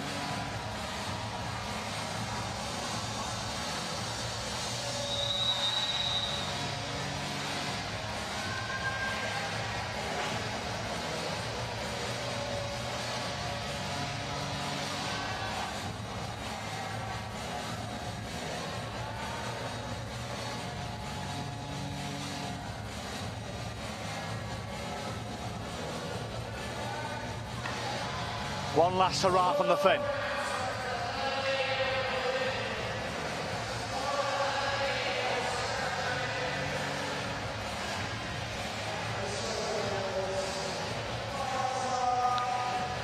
I think it's more than certain now he will be flying the flag for Finland tomorrow. Try saying that after commentating for 9 hours. But I think this is going to be the game now. Johansson is done. He's in 19th place. He's done enough, I believe. I think he's done enough. This is the one for me. Wouter from the Netherlands. If he tops this in less than 6 attempts, he goes through.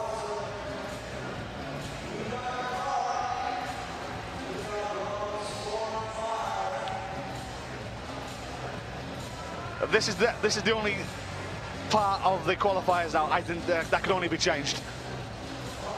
Miles Adamson in 20th place. He'll be sitting watching this nervously. Because if Wouter can top this in less than 6 goes, he'll be through to the semi-final.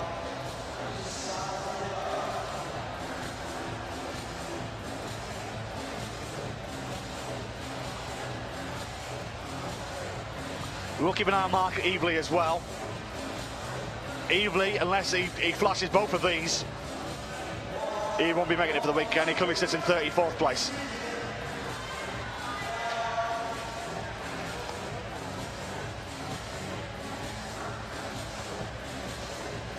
But this is Jongelen now. He's had a good minute to look at this. Now he's away. Canada holds its breath. Do they want a second name in the hat for tomorrow's semi-final, or will it be the Dutchman? That's attempt 1 out the way.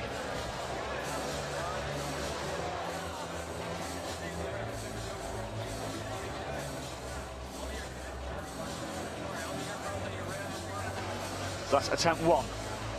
He's got 5 more goes at this, if my maths are correct.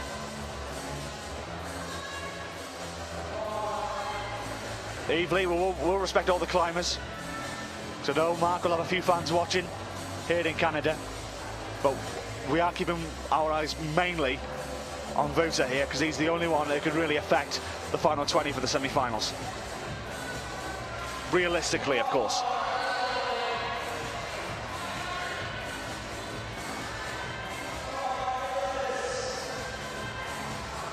Of course, if Evely does top this fourth boulder, then he'll have to do a little bit of a rabbit out of a hat trick on the last boulder, and he may force his way into the semi-finals, but it looks unlikely. 2.5 minutes to go. Miles Adamson from Canada probably is watching through his fingertips right now. Now, Vuta, can he rely on all that experience? He's got the battle scars in this competition in the past. He's been through the wars. If he finds a top, he's in the semi-finals. This is the transition that many of them found difficult, and Wally just adds his list to the name of those who have found it difficult. Less than 2 minutes to go.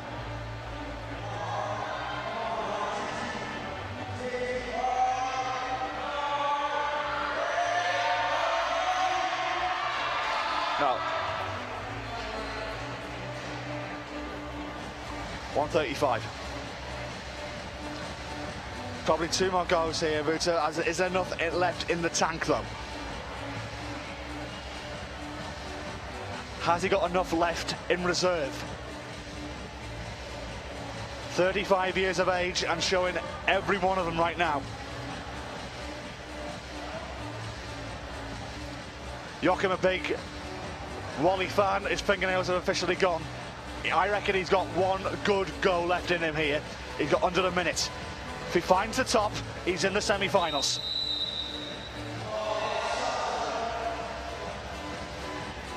How's your nerve, young sir? One last hurrah, maybe. Otherwise, the Dutchman goes out in 23rd place. This is the transition that they found so difficult. No. And that could be that. He's got 30 seconds, he wants one more go. And if he has to do it, he has to do it now. 25. I think time's the enemy against him now. He may actually get this transition, but will he have the time to do it? 10 seconds. No, no, so Canada can smile. They have a second competitor in their semi-final, and his name is going to be Miles Adamson. Well done to him. Unfortunately for you Wally fans, he doesn't make the semi-finals. He'll go out in 23rd place. Bear in mind there are still 3 climbers left out on the wall. Arguably, this gentleman, the Mexican, Jonathan Herta Espinoza, is the only one who can affect Adamson, but he will need to flash both of these problems to do so, and it looks unlikely.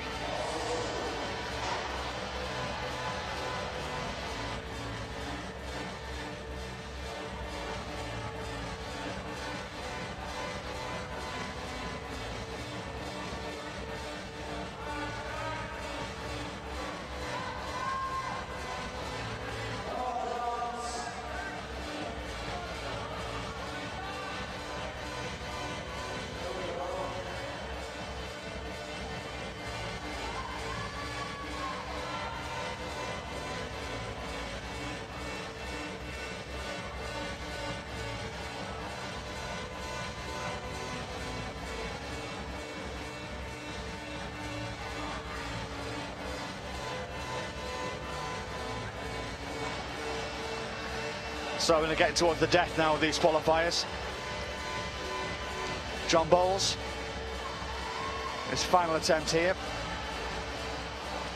on the final problem.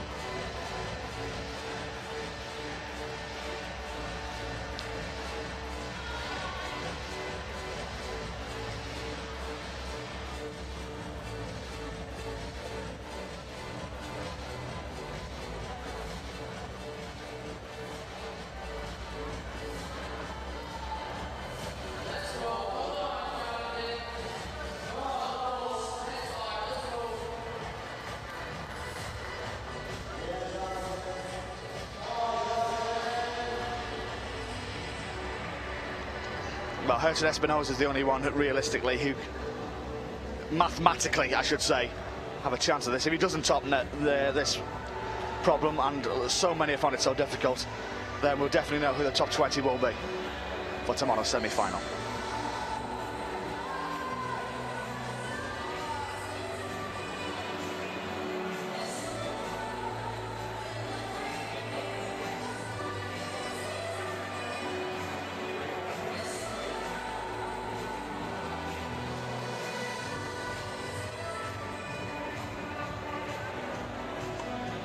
So as we approach the death of these qualifiers, how have you seen them today, both male and female?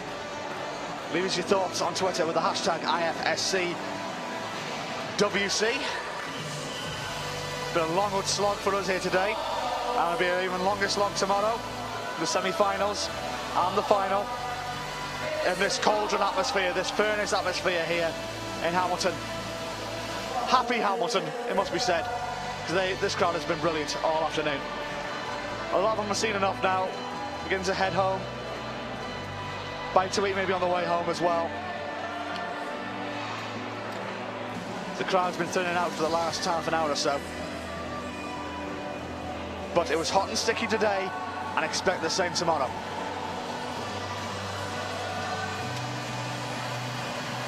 After what you've seen in these men qualifiers, is Sean McCall the man to beat? He seems pumped and seems psyched for it. And trust me, for a qualifier, I've never seen an atmosphere like that. Not just in climbing, but in sport, and I've covered many sports around the world.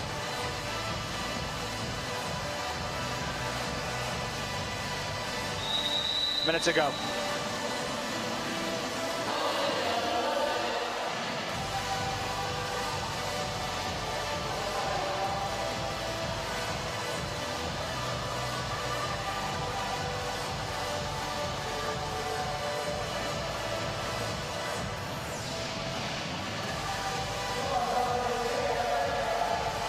So, unless Herton Espinosa can top this, we'll run you through the top 20 who will be in the semi-final.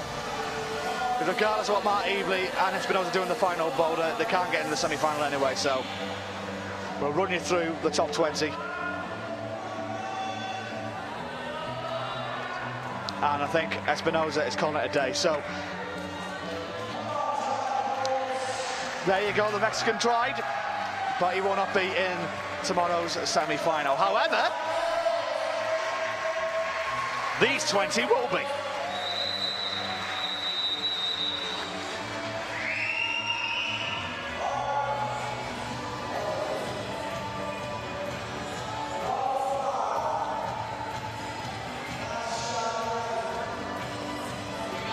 Let's run you through them. First of all, number one, Sean McCall. What a performance. It was exhibition stuff, it really was. 5 out of 5, 5 out of 5, it was beautiful. Rei Sugimoto, dark horse maybe in this contest. He made a good fist of this, and did York Verhoeven as well. Kilian Verschuber, he made earlier, he's getting on in years, but still here in the game, 29 years of age. And he'll still be here tomorrow as well. Jonas Kudu will be, Gigi Monday as well, Rustam Galvanov, Jakob Schubert, Clement Beckett. Then these 9 on your screen. So Kudu Hori, Jeremy Bondé, Jan Hoyer, delighted he's gone through. He was a bit worried earlier on, it may not have been enough. Well, he's through. Callion of France, Sagita of Japan, Herton of Mexico, Enamosa of Austria, followed by Jonas Baumann of Germany, and in 18th place, Stefan Scapari. And then the two unlikely heroes, Anton Johansson of Finland, Miles Adamson of Canada, which guarantees a Canadian top and tail in the semi-final, going out 1 and 20. All those underneath and 21 below, pick out your favourites. Unfortunately, they do not make it into tomorrow morning's semi-finals.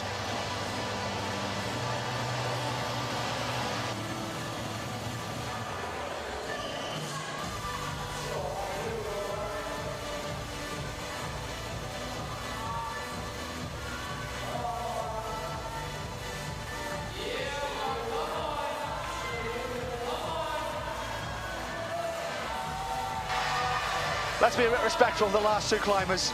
Mark Evely, first of all. 3 minutes to go.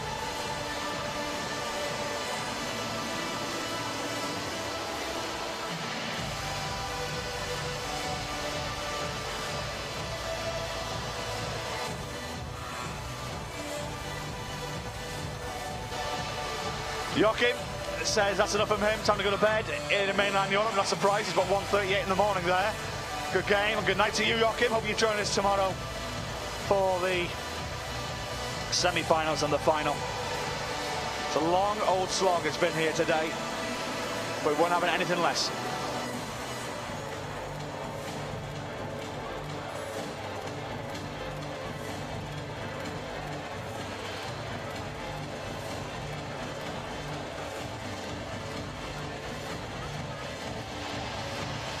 Just to remind you, tomorrow, semi-finals here in Hamilton will get underway 11 AM local time. That's 5 PM Central European time. I do hope you come and join us. We'll be on air around about 10:55 here local time. Give us time to run you through both the start lists for both the men and the women. Then the final is 6 hours after that. 5 PM here local time, 11 PM Central European time. And trust me, if you're not doing anything tomorrow night, I suggest you watch this final.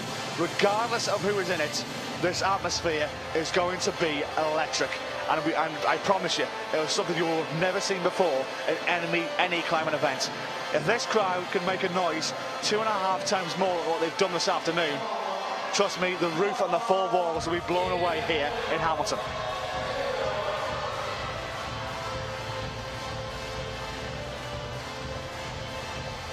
Just to remind you once again, men's and women's semi-final, 11 AM local time, 5 PM Central European time, and then the final, 5 PM here local time, 11 PM Central European time. I do hope you join us then. It'll be a delight if you can make it.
So the final climber gets a warm reception from the crowd.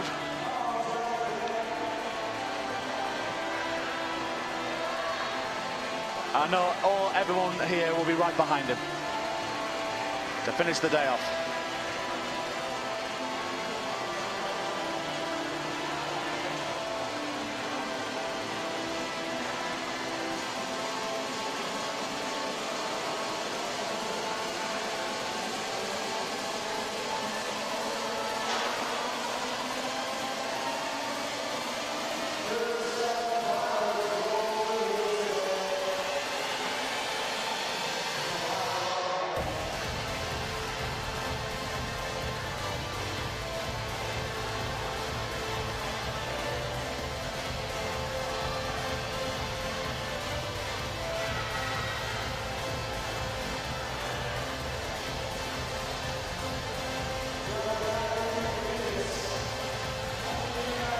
Three and a half minutes to go. Can Herta finish off in style and round off a great day of qualifying here in Hamilton?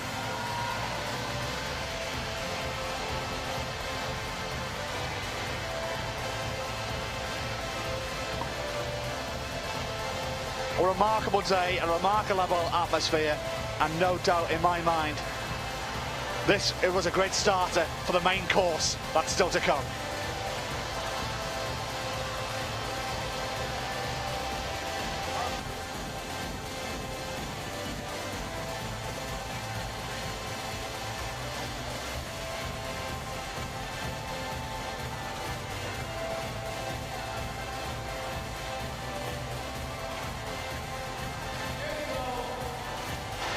2 minutes 40 on the clock. To Espinosa. Currently sits on this leaderboard in last place, 37th. He was the last one out. Let's see if he can finish it in style. Find a consolation bonus even, or a consolation top. He's the last man out.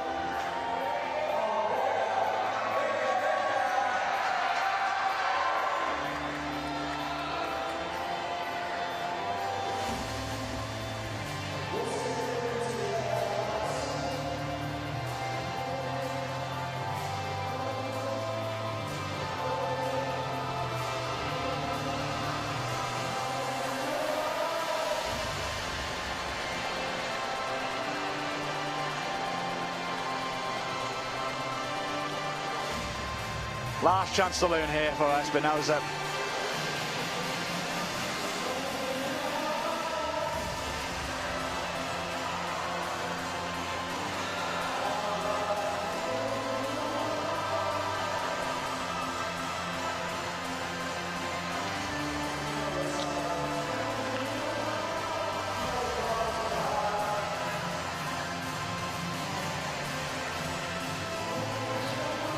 Just over a minute to go before these qualifiers come to an end. 7:45 here local time. And Herta Espinosa looks like he's struggling here. That's a 1 minute whistle.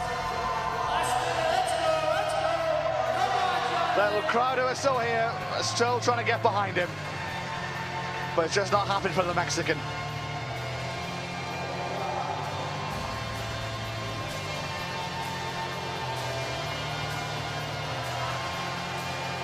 One last roll of the dice, one last hurrah on this brilliant day of qualifiers here in Hamilton.